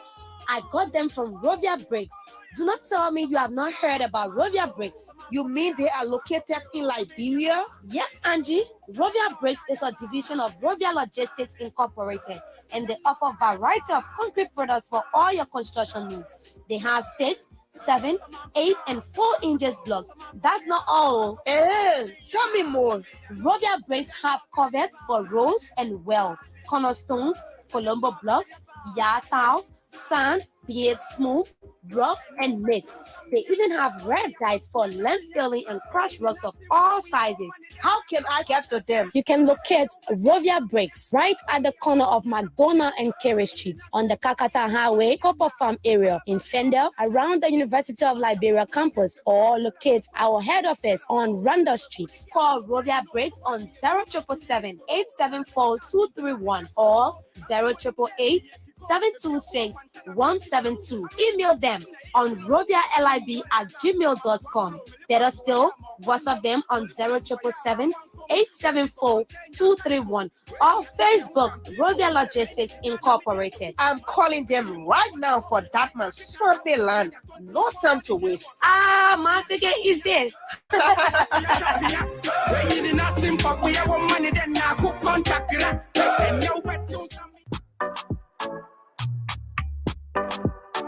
Bokonjida Group of Companies, a 100% Liberian-owned company with over 20 years of experience, is the name that stands tall in the microfinance, construction, and general services industries. At Bokonjida Group of Companies, we pride on character, integrity, honesty, confidentiality, and creditworthiness. Approved institutions or entities under the microfinance service include House of Representatives, Liberian Senate, General Services Agency, Financial Intelligence Unit, and General Auditing Commission. Others include Governance Commission, Cooperative Development Agency, Ministry of Gender, Liberia Anti-Corruption Commission, information: National Public Health Institute of Liberia, National Port Authority, Group of 77, and the Ministry of Foreign Affairs. Our construction services include the construction of residential and commercial buildings, while the general services include apartment renter, apartment for lease, furnished apartments for short stay, general printing services, and a yard with swimming pool to host events. Bokon General Group of Companies is located on Capitol Hill in Monrovia. For more information, call us on cell numbers 0770-520-958 or 0777-017-603, or better still 0886-622-559, or email us at bokonjida@gmail.com. Bokonjida Group of Companies. Nunde. Wanna see all my people progress. International. How the fuck I get it? Let's go. Another sit to my again. Let's go. Say, I say they get fun la true. Suba. Say, I say they get sweet la true.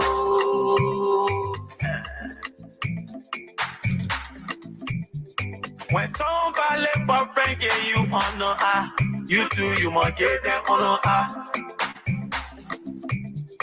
When somebody, You know, it's Friday. We gotta work it up some more. Work it up some more. Then it's Friday. Are you shaking it up? Yeah, when someone girlfriend get you on you should get it on someone may get you on What did I do, bro? What you should get it on I know one person who like that music, Theo. Hey, Theo Whelan love that music.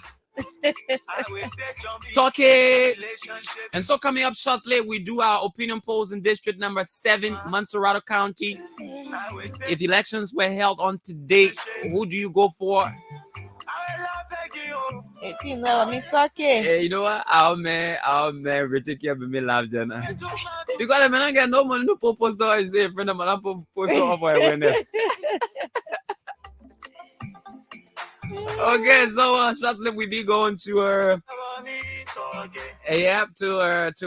to do our opinion post. Dennise, you already got the list of the people down already, right? You need to do just that. Do that. Yeah.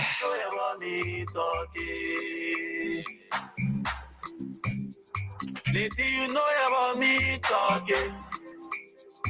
Little you hear about me talking. Cheche Puleo. Little you know about me. Little you know about me talking. You demand me from New Cruiser. Again, happy birthday to you, Joseph Blackie of AME University. Today is your birthday, and I'd like to wish you happy birthday, my brother.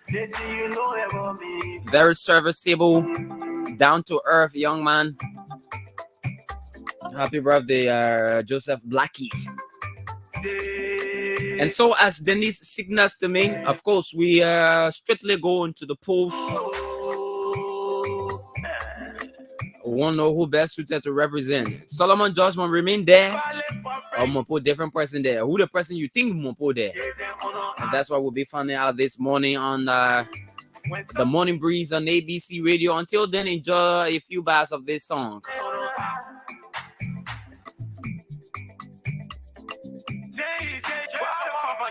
Let's go. Another sit to my again. Let's go. Say, I say they get fun la true. Suba. Say, I say they get sweet la true.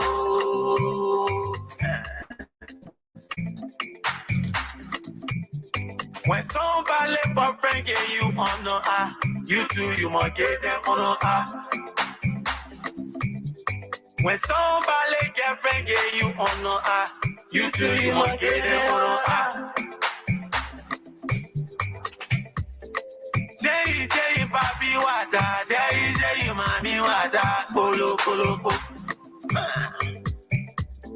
Say she mommy water, say papi water, polo polo polo. When somebody break my heart, I will stay on me another relationship. When somebody break my heart, hey, I will stay on me another relationship. I will love again, I will love again, I will do my do again, I will do my do again.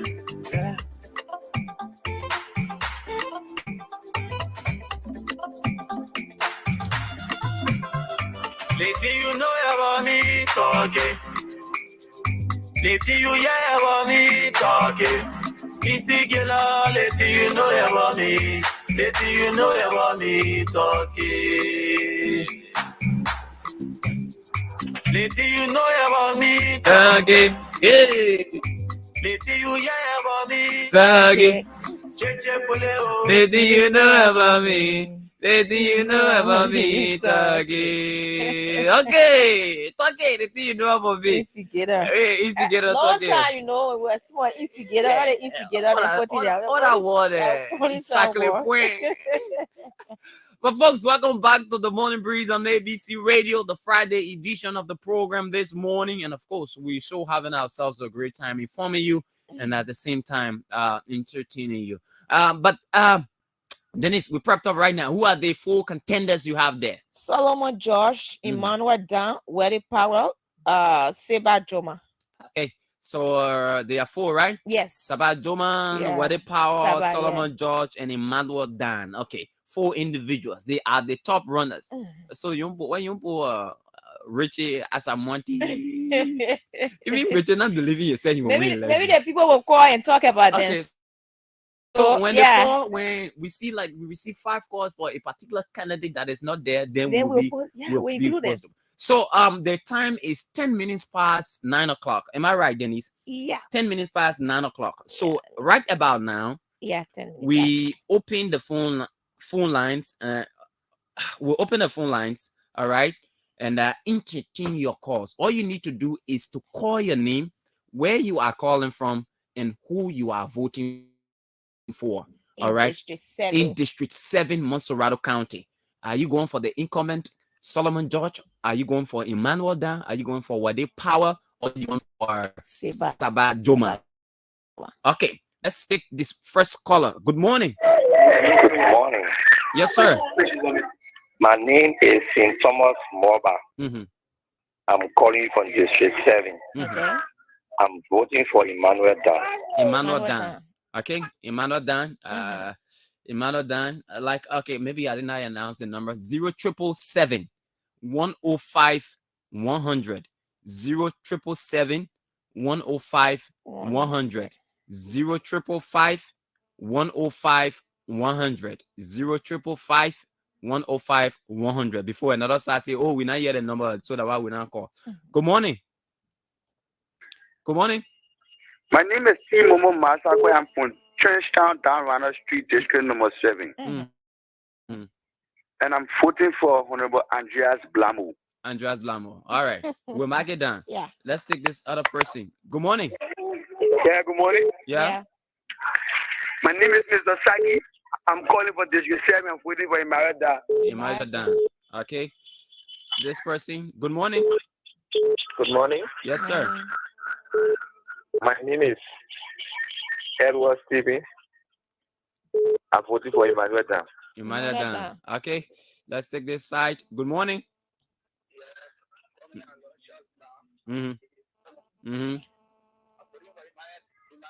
Emmanuel Dan. Okay.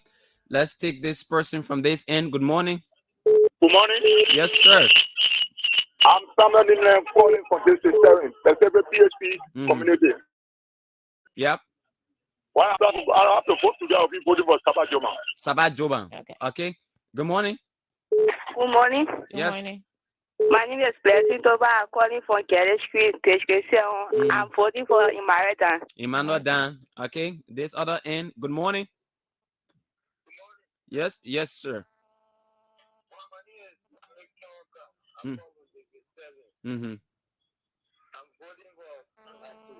Say that. Frank Atus. Okay, Frank Atus. All right. Thank you. Yes, then this include Frank Atus and Andres Blamo. I included already. Okay. Good morning. Yeah, can I get away from your monitor, please? You won't spoil my ear. Good morning. Good morning. Good morning. Yeah, this is Joseph when I'm calling. Mm-hmm. I have for this is someone. I'm a career driver on the Samara track. Yeah. I'm putting on Emmanuel Dan. Emmanuel Dan. All right. Yes. Okay. This person. Good morning. Morning, Fidel. Good morning. Good morning, Fidel. How you doing, man? Long time, man. I'm doing good, my brother. Thank you, my dear brother. Emmanuel Dan. Emmanuel My Dan. name is Chauda. Yeah, my name is Angari. I'm calling for the 7. Okay. Stadium on Benson Street. Okay, my I'll be brother. voting for Emmanuel Dan. Thank you. Emmanuel Dan. Let's take another person. Good morning. Good morning. Morning. Yeah, get away from your monitor, please. Yeah. Good morning. Good morning. Yes, good morning, Yeah. ma'am. Comfort Cola from PhD from Lagos, I'm Mhm. voting for Emmanuel Dan. Emmanuel Dan. All right. Good morning. Yeah, good morning. Yes, ma'am. My name is Alma Sherry from West Point District. Mm-hmm. Yeah, Andres W. Blamo. Andres Blambo.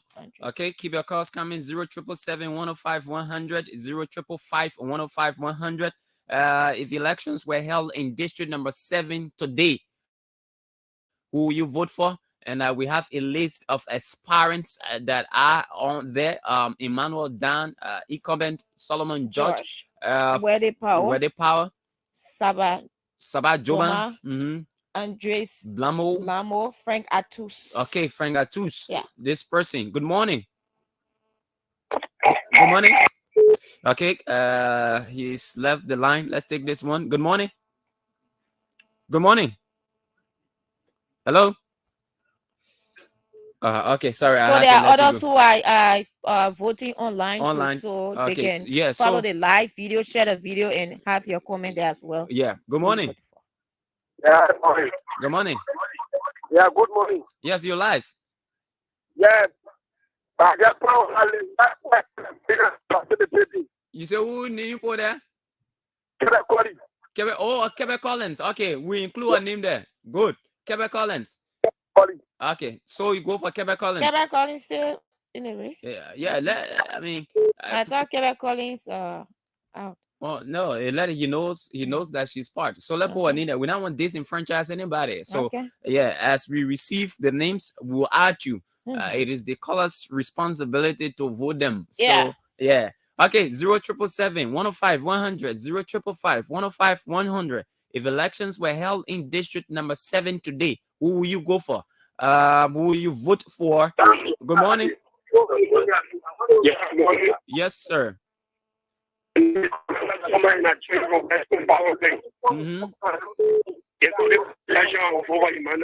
Emmanuel Dan from West Point. Okay, let's take another person from here. Good morning. Good morning, my brother.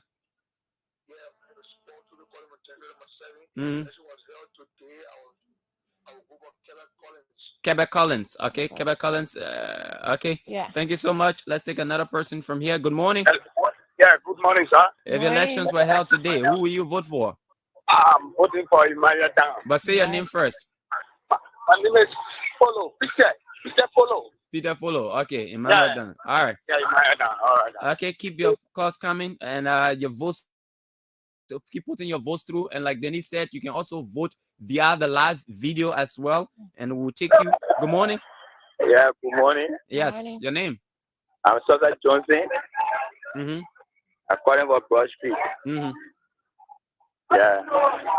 Who are you voting for? I'll go with Frank Adue. Frank Atus. Frank Atus.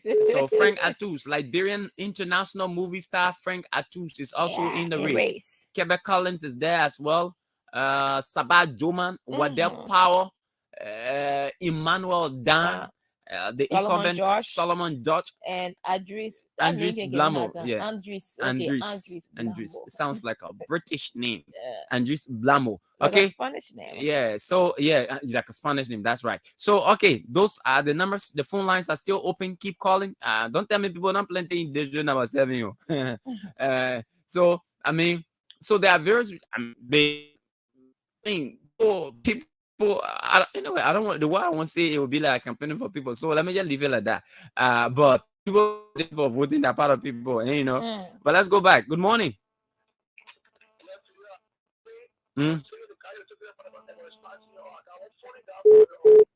Okay, but then just if you can reach a station anytime today, that would be great.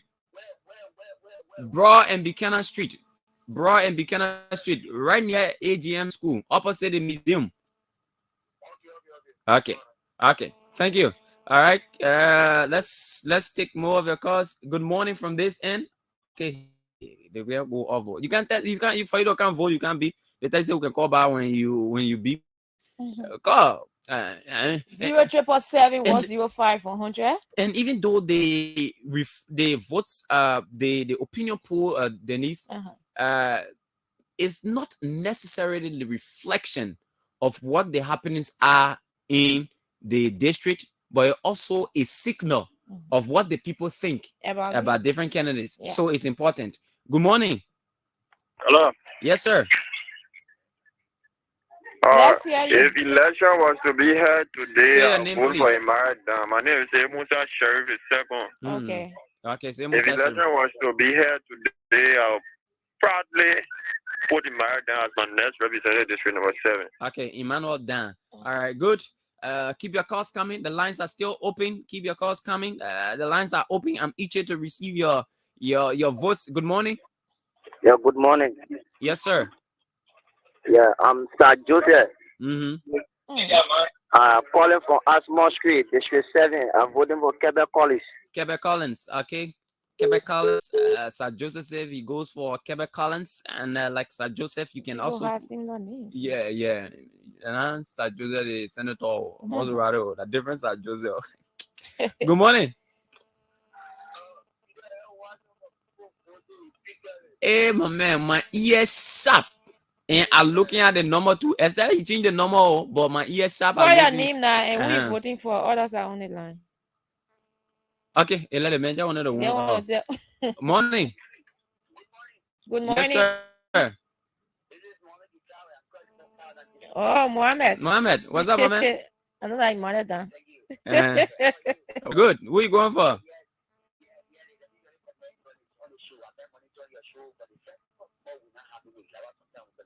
The wedding? Okay. 077 105 100. 077 105 100. No, that representative district 7, yo. Yes. District 7. Well, Okay. Okay. All right. Anyway. You need district 14. The man are good, man. The man won't be. You want cheat, eh? You don't be truck. You don't want to be truck You want be voter. truck, yeah. Yeah. Electronically truck voter. Yeah. Good morning. Just get away from the monitor, please. Good morning. Good morning, my brother. How you doing? My name is Henry, and I come from Nimpson Street. I was voting for Sabajo. Sabajo, man. Good morning. Please get away from the radio before you call. 077 105 100. 077 105 100. 077 105 100. 0555. That means 005 3 times. Yeah. 0555 105 100. All right. Let's take this person. Good morning. Yeah, good morning. Yes, sir. Yeah, my name is Abraham Kanem. I'm calling from District 7. If the election were held today, I'm definitely going to vote for Quebec Collins. Quebec Collins. Okay. Good morning. Good Please morning. know your monitor. The book can help people.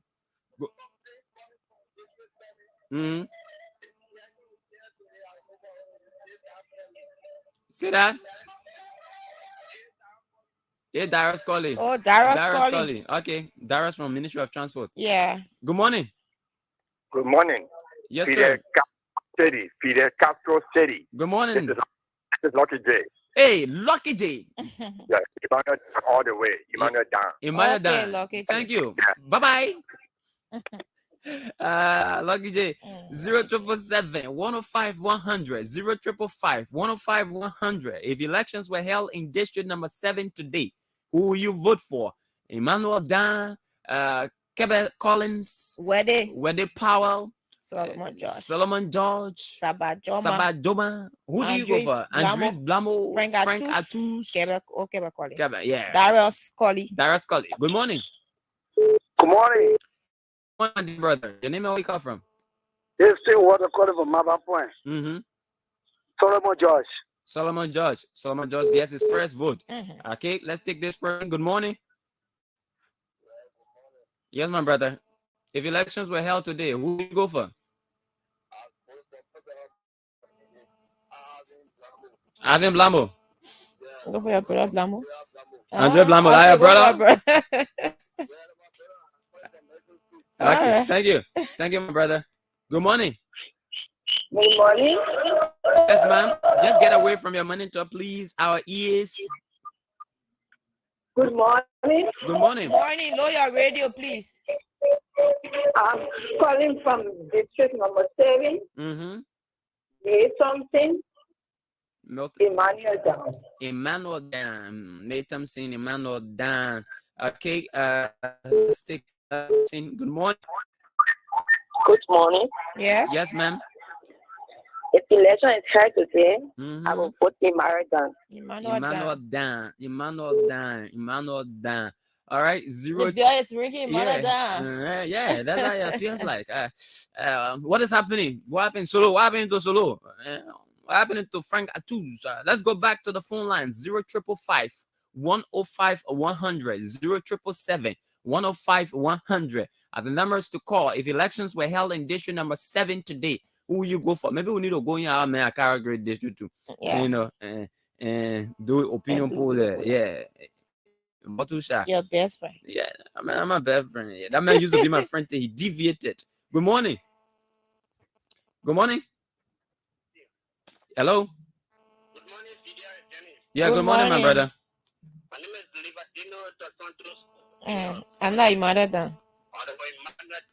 Avenue, Afton Street, Dustin Road. Okay. The leisure will be there today. I will put one on the board. Developmental oriented. Okay. Emmanuel Dan. Okay, let's take another person. Good morning.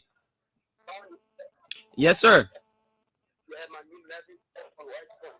Calling from West Point. Melvin, say your full name, please. Let's hear you. Who are you going for?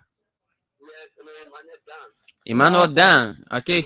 All right. Keep your calls coming. We hear this. Do we have votes there? You want to check on our live feed and see what's happening there? Yes, on the live feed for those who are voting, we have Dexter Johnson says Emmanuel Dan. Maya Love Johnson says Emmanuel Dan. Joshua Cortez says Dan speaking. So obviously I think he made Emmanuel Dan, right? Yeah, then he says Emmanuel Dan. Okay. Yeah. Okay. So those are it. Share the video and invite others to watch along with you. Yeah. And then put through your calls 0777 105 100 0555 105 100. The numbers to call to vote in the process. This is a mock election. We want to know in district number 17 who get a stick. That who get it. District number 7, sorry. That who get a stick. Yeah. That who moving towards the legislature. Who get a district key? Yeah. That who get a district key. Good morning. Good morning. My brother, Good morning, get away from your manager, please. Yeah, I'm Jim T. Sano, calling from PHP community. Yeah.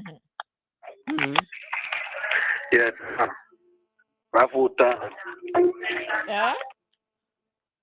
Oh, the boy go that out. The boy go that out. Keep your calls coming. Yeah. 0777 105 100 0555 105 100. Let's hear you on the program. Yeah. Yes. Good morning. Good morning. Yes, sir. Your name and where you come from? Yes, let's hear you. Your name. Say that. Who you voting for? What the name again? I hear that name. Dennise Kaba. My man, get from the noise and call back. Get from the noise and call back. You can hear out I here. don't need that. I'm hearing you. You can hear out here, brother. Morning. Good morning. That's Yes, more sir. people that can spoil food. Your name and where you come from? Huh? ELWA. Okay, let's hear you. Oh, the man go. Who you voting for? The man call it up. Money. Well, all the way ELWA, what he got? Please, put my mind down. Brothers and sisters, please, put my mind down. Mama, hey, mama, I can't feel that. I can't feel that. Too invaluable. You see? Say your name. Hello, no vote. You see, you can't spell vote. Morning. Good morning. Yeah, good morning, sir. Good morning. My name is Emmanuel Sharif Jr. I call from District 7. Okay. Emmanuel down all the way. All right, Emmanuel down. Okay. The They don't make. It's not like It's one for. Good morning. Morning. Yes, sir. Yeah, my name is Felix Ofe. Francis. I'm voting for Emmanuel Dan. You're voting for Emmanuel Dan. Okay. Yeah. Let's take another person. Good morning. Good morning. Hello. Yes, sir. Yes, good morning. Good morning. Good morning. So when are you people conduct? Oh, that we don't want to make that determination. Oh. They want to say when we conducting another district. Yeah. Good morning. Good morning. Yes. Yes.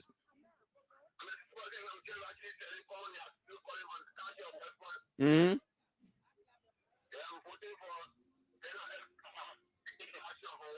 Bernard Camara. Oh, Bella Camara. Oh, Bella Estamba.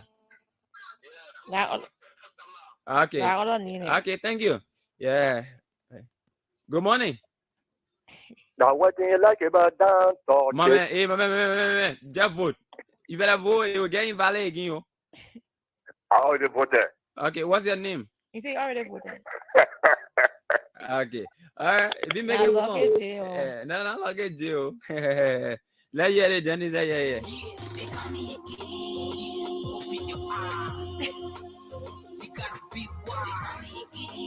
They coming. 0777105105055105100. The Morning Breeze on ABC Radio. Opinion polls from district number 7. The wind is blowing, the breeze is blowing in District 7. Good morning.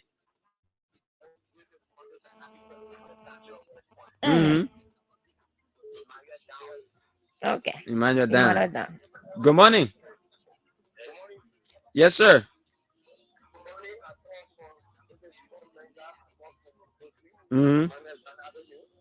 Okay, Emmanuel Dan. Okay. Okay. Okay. Let's take another person here. Good morning. Good morning. So Dennise will close polls 9:40. Yeah. Emmanuel Dan. Okay. 9:40 will close polls. Good morning. Good morning. Good morning, ma'am. What's your name? I love Johnson calling from Ashmore Street. If election is held this morning, I will vote for Emmanuel Dan. Emmanuel Dan. Good morning. Good morning. Good morning. Yes, sir. This is 7. A lack already. They queue all the way in the ocean. Only Emmanuel Dan can go for it. What's your name? Lucky J. Lucky J. No, Lucky J. You put there. Don't put Lucky J there. No, I didn't put it. But you know I know it. I know Lucky J. All right. So this breaking news coming in from district number 12, Montserrat County says all the registration centers are closed.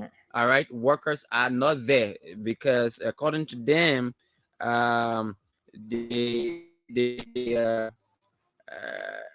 there's no contract. Yeah, they get a contract sheet, and the new one they get them is different from the old one they get them. So When I was questioning, Henry, he was getting, is Henry, right? Yeah, he was getting angry that I keep repeating. They said they get an additional 1 week that was not in the contract. Yeah. So they not agree. Did not agree at all. But let's keep the votes coming in till 9:45. That's when we'll close all the polling centers. We're not adding extra day there. So we'll call Henry Flomo just after the voting process and find out from him what is happening in district number 12, Montserrat County. Keep your calls coming to 0777-105-100, 0555-105-100. And let's hear you this morning. If elections were held today in district number 7, who will you vote for? We need to know. All right, keep your calls coming. Let's take a few bars of this one and reconnect with our callers after that. I said, I own nothing. I own nothing. I got beating there, so God got more punishment for them. So we are flabbergasted. I'm not Bobo. More competition. That's why I'm getting. But I can't tell you now how much they are competition. Then you flabbergasted. After every 6 years. Let's go back to the phone lines and take this person. Good morning. Yeah, good morning. This is Beauty and Walker. I joined the conversation for Kerry Street. Okay, who are you voting for? Emmanuel Dan. Emmanuel Dan. Okay, thank you so much. Calls coming to 0777-105-100, 0555-105-100. Do we have new voters on the live stream, Dennise? Yeah, we have Momo Kamara says I'm calling from the township of West Point, and Andres Blamo. Andres Blamo. Okay, let's take this person. Good morning. Hello, good morning. Good morning. Yeah, is it ABC? Yes. My man, you put that for why you want to vote again? No, I never voted. And you call that man, you say you voting for him? No, I just call. Okay, what's your name? Yeah, if I don't let me just say 7. But there's a guy just 7. Who near your air? Who? I know someone see what's the I'm okay. He even got the vote by say. Tell the people that in District 7 to vote for him, then we include on the list. Okay, but I don't know to go when Western Eva to rest to rest on the busy. Okay. So I may have to put it. Okay, you let your friend Randy and you call. Good morning. Yes, sir. My name is Debbie Smith Jr. Calling from Megan Street Community. Yep. Emmanuel Dan. Okay.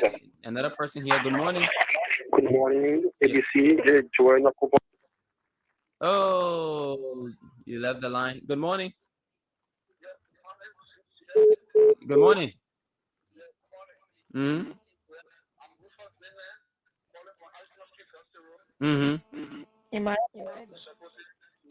Imagine strong there. We already know through your calls. We already identify Imagine strong, and then PHP Sabat Juma stronghold. I mean, yeah. So we already identified some hotspots. At least we have an idea now. Ashman Street Industrial Road for Imagine. Good morning. Okay, that person went up. We have okay, we still got small. One more time, 8 more minutes.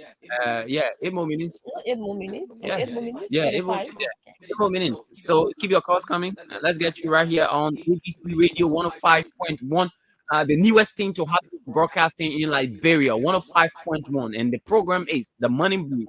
The breeze is blowing in District 7. District number 7 is experiencing the breeze this morning. Who has the key? Who has the key? Who has the key? We need to know, and I don't know why. Good morning. Good morning. Yes, sir. But Emmanuel, you call first now. Oh, okay. Okay, yes. go ahead. Emmanuel Dan. The member is Nimpson. Yeah. Good morning. Oh, look at me. I canceled the call. Sorry. All right, keep your calls. The line's still open up to 9:45. Then we'll close the polling centers. Yeah. So those who are lagging behind, you can make some up-rolls. You can make some in-rolls. Yeah. Good morning. Good morning. Okay.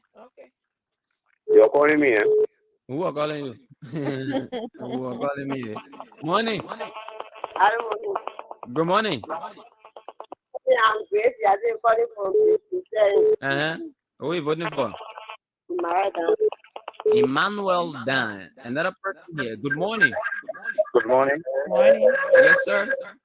I'm calling from Garrison Beach. My name is Avivani. Vivani. Who are you rooting for if elections were today in District 7? Still voting for Sabat Johnson. Sabat Joma. Sabat Joma. Joma. Okay, Sabat Joma. Another person here. Good morning. Good morning. This is Madam Bien. I call from PhD. Yes. Who are you voting for? Emmanuel Dan. Emmanuel Dan. Emmanuel Dan enters Sabat Joma territorial. Yeah. Good morning. Yes, if elections were held today, who you vote for? Emmanuel Dan. Okay. Another person here. Good morning. Yes, sir. Your name and where you come from? Say that. Calling Go from ahead now. Clarendon. Yeah. Emmanuel Dan. Do you have voting right here? Is that Clarendon, right? Yeah. So you know how it can be now. So yeah. 077-105-100, 055-105-100. This is ABC Radio. This is the Morning Breeze on ABC Radio 105.1 with me, Fidel City and Dennise Nimpson.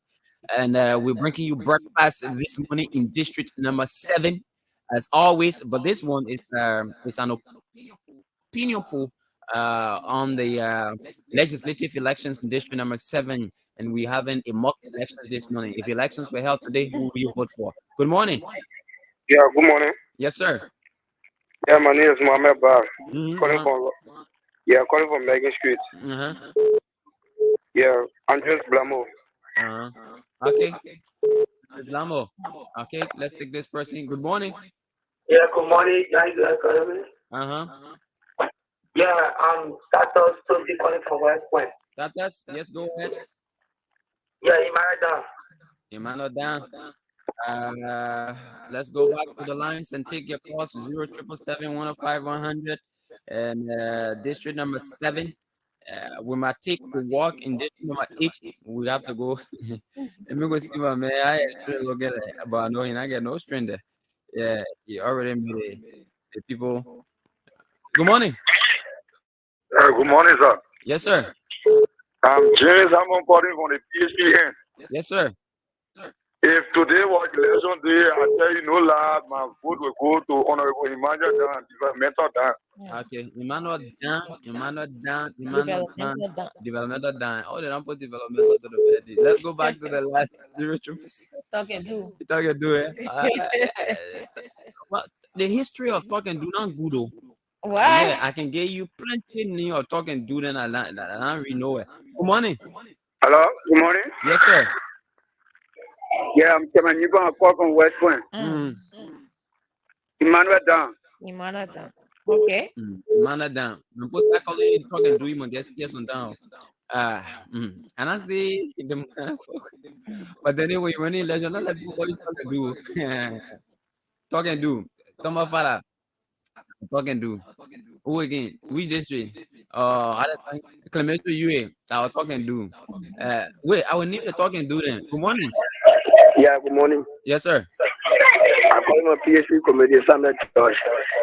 Samuel Josh. Yeah. Who got Samuel Josh? Wait, whatever. Emmanuel Dan, many what district. Oh, okay. Okay, that's his name. Yeah. So I know talk and do not have good history, yo. Avoid that name. So Dennise, we got like 3 minutes to go. Let's take this person. Good morning. Yeah, good morning. How you doing? We're good. Your name Yes, is where you come from? Santos calling from West Point. If I was to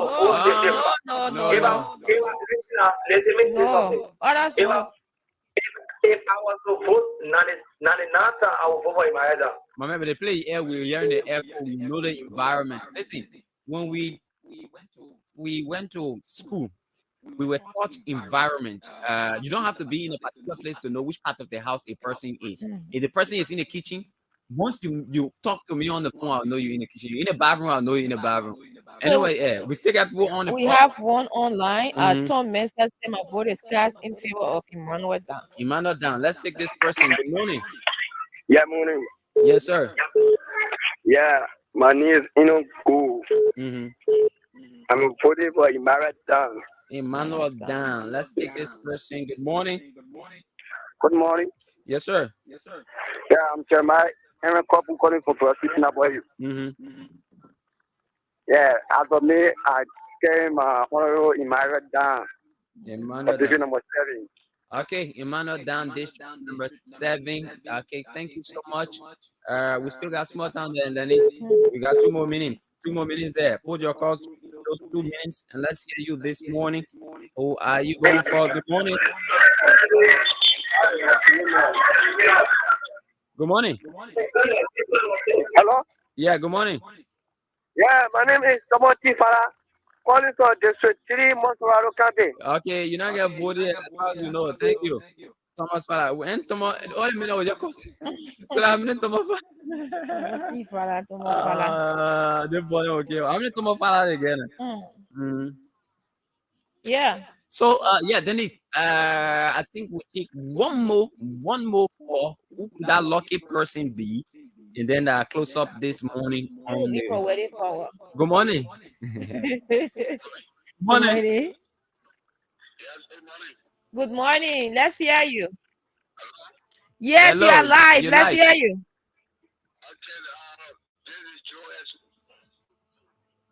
Hello. Joe, good morning. Okay, it seems like let's replace him with this person. Good morning. Good morning. Yeah. My name is Ramsey Saki. I'm calling from District 7. I'm voting for the ever potent Emmanuel Dan. Emmanuel Dan. Okay. Thank you so much. Thank you so much. It's our final caller on the opinion polls this morning, Dennise, and I'll give Dennise the opportunity to do the tabulation. Let's get to know the. You are marking, right? Yeah. I thought you were not marking. Yeah. So we're not taking calls on that again. What Dennise is marking, let me establish contact with the spokesperson of the National Elections Commission to confirm this information as to whether workers, contractors have laid down their dues in district number 12 as we are hearing. Okay, we need to establish that. Okay, voters registration centers in district number 12, Maserado County are closed currently due to contract dissatisfaction by NEC staffers assigned within that part of the county. According to one of the supervisors within the district, their action to close all centers is as a result of the contract sheet presented to them by NEC, which is contrary to the first contract. I don't know what was the first contract sheet. All right. And the NEC workers said the additional 1 week were added to their working time, which was not part of the first agreement. They agree if NEC staffers are currently at Richards Hunter School at PRC, calling attention to the National Elections Commission to address that concern. So let me confirm that from Henry Flomo. Henry Flomo is the spokesman of the National Elections Commission, and very, very available indeed. And as a partner in progress, of course, we will always get in contact with him if there are issues arising during this voter registration exercise. That's part of our responsibility as journalists to cooperate with the National Elections Commission and see how this process can be smooth. But it appears like I think there's an issue here. I can't get Heron through here. Okay. It seems like that one is off. Let me try his other number. See if I can get him through right here on the program. But let's keep listening to ABC Radio 105.1 on this beautiful Friday morning in Monrovia. Boy, another year has come. Yeah, save us. Who gonna whip the ways out? Yeah, they call me again. They call me. You will see them. You will tap it on me again. Or in your neighborhood. Yeah, they call me again. Open your eyes. We gotta be wise. Yeah, check to the be. Yeah, I said they call me a king. From the east to the west, west to the north, from the north to the south. They call me a king. From the air to the ground, grind to the next, quick back to the sea. They call me a king. That's also CMB. From overseas, coming with la la degree. They call me a king. Be careful who you call your leaders. Cause they are so. Okay, so all of our numbers are off. I've tried them multiple times. They are off. So once we can establish contact with him, obviously we will have him here. But this is concerning the fact that these contractors are not working. It means the registration process is not ongoing, which is a blow to the biometric photo registration exercise. We believe that this process to be accelerated, and all these um, count. All these count because there are days that are set by people to go and register, and when they are available to get registered and the workers are not there, then there's a problem. And we need to establish from the National Elections Commission about the claims raised by these supervisors. That those claims have to be addressed. If the supervisors are getting it wrong, the NEC has to provide clarity so that the process can begin again in district number 7. I mean, in district number 12. But normally these actions are done on the basis of consensus, and so we don't want to see it going across other districts in Monserrato County and in counties that are doing active registration currently, because it's important that the biometric registration process is not stalled. We want to see a smooth process so that all eligible voters, those who've reached the voting age and are Liberians, are able to register and get and be able to vote in the elections in October. Okay. Dennise is still trying to compile our data there, and I think she has something in here. Dennise, let's have an idea. You are the commissioner right now. The mock commissioner, let me add. You are the mock commissioner, and we expect to have a report from you. What's happening? What does the data say? So Go ahead. the votes that came in, I will start from the west. Yeah. We have Wedding Power 0. No votes came in for Wedding Power. Solomon George, the incumbent, 1 vote. Bella Tama, someone called her name, I know Bella Tama, 1. Dara Scully, 1. Frank Atus, 2 votes. Saba Joma, 2 votes. Pepper Collins, 5. Andres Blamo, 5. And Emmanuel down 40 votes. Yes, so we have invalid vote, 4 invalid votes. 40. Yes. Emmanuel down 40 40 votes. That's mammoth. Yeah. Yeah, that's mammoth. That's a big gap there. All right. And so we have a bit of idea of what's obtaining in district number 7, even though this data may not be 100% accurate. Yeah. But we have an idea of what's running in the minds of the people of district number 7. And so again, those who are in district number 7, they have to buckle up. All right. Emmanuel Dan seems to be ahead of the pack. Even though in election, I mean, in Liberia, sometimes the incumbent has that low edge, but it appears like from what we are seeing, the picture of what we're receiving from these statistics, Emmanuel Dan is ahead of the. And one of the things they've said about, I mean, I was walking down the road and I heard, okay, I think it was down Macklin Street, and I heard these young guys keeping conversation. And that means, "Oh, yeah, wait, after election, all the other one I can move where to go. I don't know. I mean, they're just having random conversation, eavesdropping their conversation, and I was like, okay. So sometimes these people take into consideration these things. Consistency, Yeah, he has been consistency. consistent. So those online points they didn't hear the result. The result we are saying Wedding Power 0, Solomon George 1, Bella Tama 1, Dara Scully 1, Frank Atus 2, Saba Joma 2, Keba Collins 5, Andres Blamo 5, and Emmanuel down 40 votes. Yeah. So that's it right there. Yes. That the number there. Nothing else. We already have an idea. So again, like we've said, those who are there have to boggle up the list. These processes are very, very much intensive, regardless of how the number of persons that you truck to go and Yeah. register in a district. Sometimes when they say the people know their leader, Yeah. I mean, the people that you carrying there, they don't know. Maybe they'll remember stay there and go the person who you that carry they will not vote for you. That's so the whole voter trucking thing you get up and There's a down inside. risk. Yeah. So now you carry the people to go register. Okay. So then when I can't even to come vote. So that's how, so if you use it as a source of dependence in winning elections, you might be depending on a broken stick. Okay. So let's quickly before let's use the last few minutes to talk about this the arrest of those individuals in Grand Cape County, Dennise, where the Liberia Immigration Service arrested 30 persons Yes. for Eight. 8 persons. Eight. 8 persons. For, 7 males Mhm. and a female, along with our immigration guy. An immigration. The man come from way Sierra Leone. Yeah.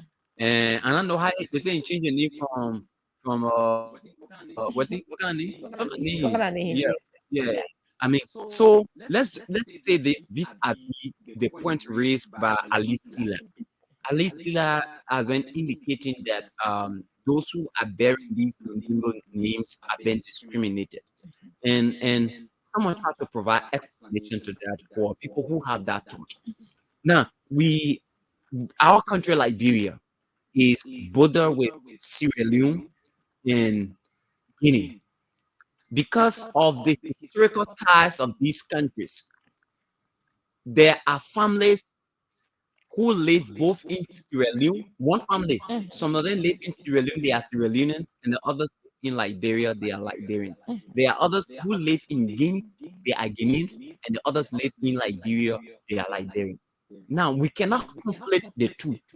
So if there are names that signal some kind of connection with our neighboring countries, what the National Elections Commission can do, I mean, workers of the National Elections Commission can do, is to verify as to whether these individuals who are bearing these names are truly Liberians. So, in my mind, there should be no problem with that verification process. I think it should be welcomed by even those who are bearing these names. And I don't see it like as people are referring to it Or as humiliation, humiliation, marginalization. marginalization, Yeah. or discrimination. That's not the point. It's possible that a Mohammed from Sierra Leone will come to Liberia, Yeah. though he is not a Liberian, but because he has that name and he comes in, we have to confirm whether this Mohammed is our Liberian Mohammed, is not a Guinean Mohammed or a Sierra Leone Mohammed. Because at the end of the day, the bottom line is to make sure that the election process is safe guided. Yeah. That we do not have people coming from other countries coming to Liberia to get registered and voting in our elections. That would be that would be very disingenuous to those legitimate Liberians that have not registered or that do not have the opportunity to register or have not been afforded the opportunity to register, or those who have registered and their votes will be out overshadowed by those who are non-Liberians. And that's very important. So you see, if that vigorous questioning process was not done, that interrogation process was not done by those people in Grand Cape County, they wouldn't have discovered those individuals who got voter cards. I mean, they got the card, they were registered because the registration agents did not do due diligence, but they were interrogated by the immigration officers, and that's how they were not. So, I mean, this process has to go on. People have to be questioned. Even me, Fidel, if you have doubts about my nationality, I could display my passport. All right. I could display other documents. My national ID card is available. I could display that. But I don't want the process to be seen as individuals being discriminated against or being stereotyped as a result of belonging to the Manigo group or whatever. And that was a statement that was made by Ali Ali Sila. Sila. Yes, and that alone brings about our feelings and other situations. Mhm. Because one thing he needs to know is that, like you said, we have in as much as we have our brothers, our friends who are who are here, we have similar in Guinea and also in I think Sierra Sierra Leone Leone, yeah. and even in Africa. Africa. So these people come to Liberia. Some of them, you know, may quote unquote say they are Liberians. So you cannot say they are Liberians. So with that, there will be questioning along the line. So I think for them who are stakeholders within that community should be able to do the needful and tell that people, if your brother is from this place and they are not from Liberia, they are abhorrent, you know, Mandingo or Guinean, tell them to avoid the process. That would be good. But a lot of those people, you know, they have migrated to Liberia and they have business here. So they are also being seen as Liberians. They consider themselves as Yes. Liberians, but that's not how you gain Yes, Liberian that's not how citizenship. it should be done. So these things happen. But if people start to come up and say they are marginalized, they are humiliated, especially during the election process, and that now would be start to bring up, you know, tension among people and that issue of, you know, people marginalizing people. It is not that, but there should be, if there's doubt, there should be questioning about that, and you should accept that and provide the evidence that you know, yes, You're yes, Liberian. indeed, I'm from this place and I'm from this place, and not from that place. So that is obvious. At times, people there's missing activities. Somebody might take you to, you know, that this other area, whereas you are not from that area. So what Lisa and others who believe that these people have been marginalized can do is to inform them that, hey, before you go to the voter registration site, carry your passport or carry your voter registration, I mean the national ID card, because you don't want to be seen as one of those who, you know, uh, uh, um, who is a non-Liberian. Because once you provide that defense, then I am pretty sure that nobody will question, and you know, Yeah. even if there are questions, of course you provide evidence that you are a Liberian. Let's make this process smooth. Let's take whatever sentiments that's involved that we may bring up. Let's get those sentiments out of this registration process and let the process go on smoothly. And it's out of time. We have to go. Today is Friday. Yeah. Next. Yeah, it's just to enjoy the weekend And- and Yo, we got different news editions along the way. yes, So, so exactly, you know, saying the weekend, yeah. just to work, Yeah.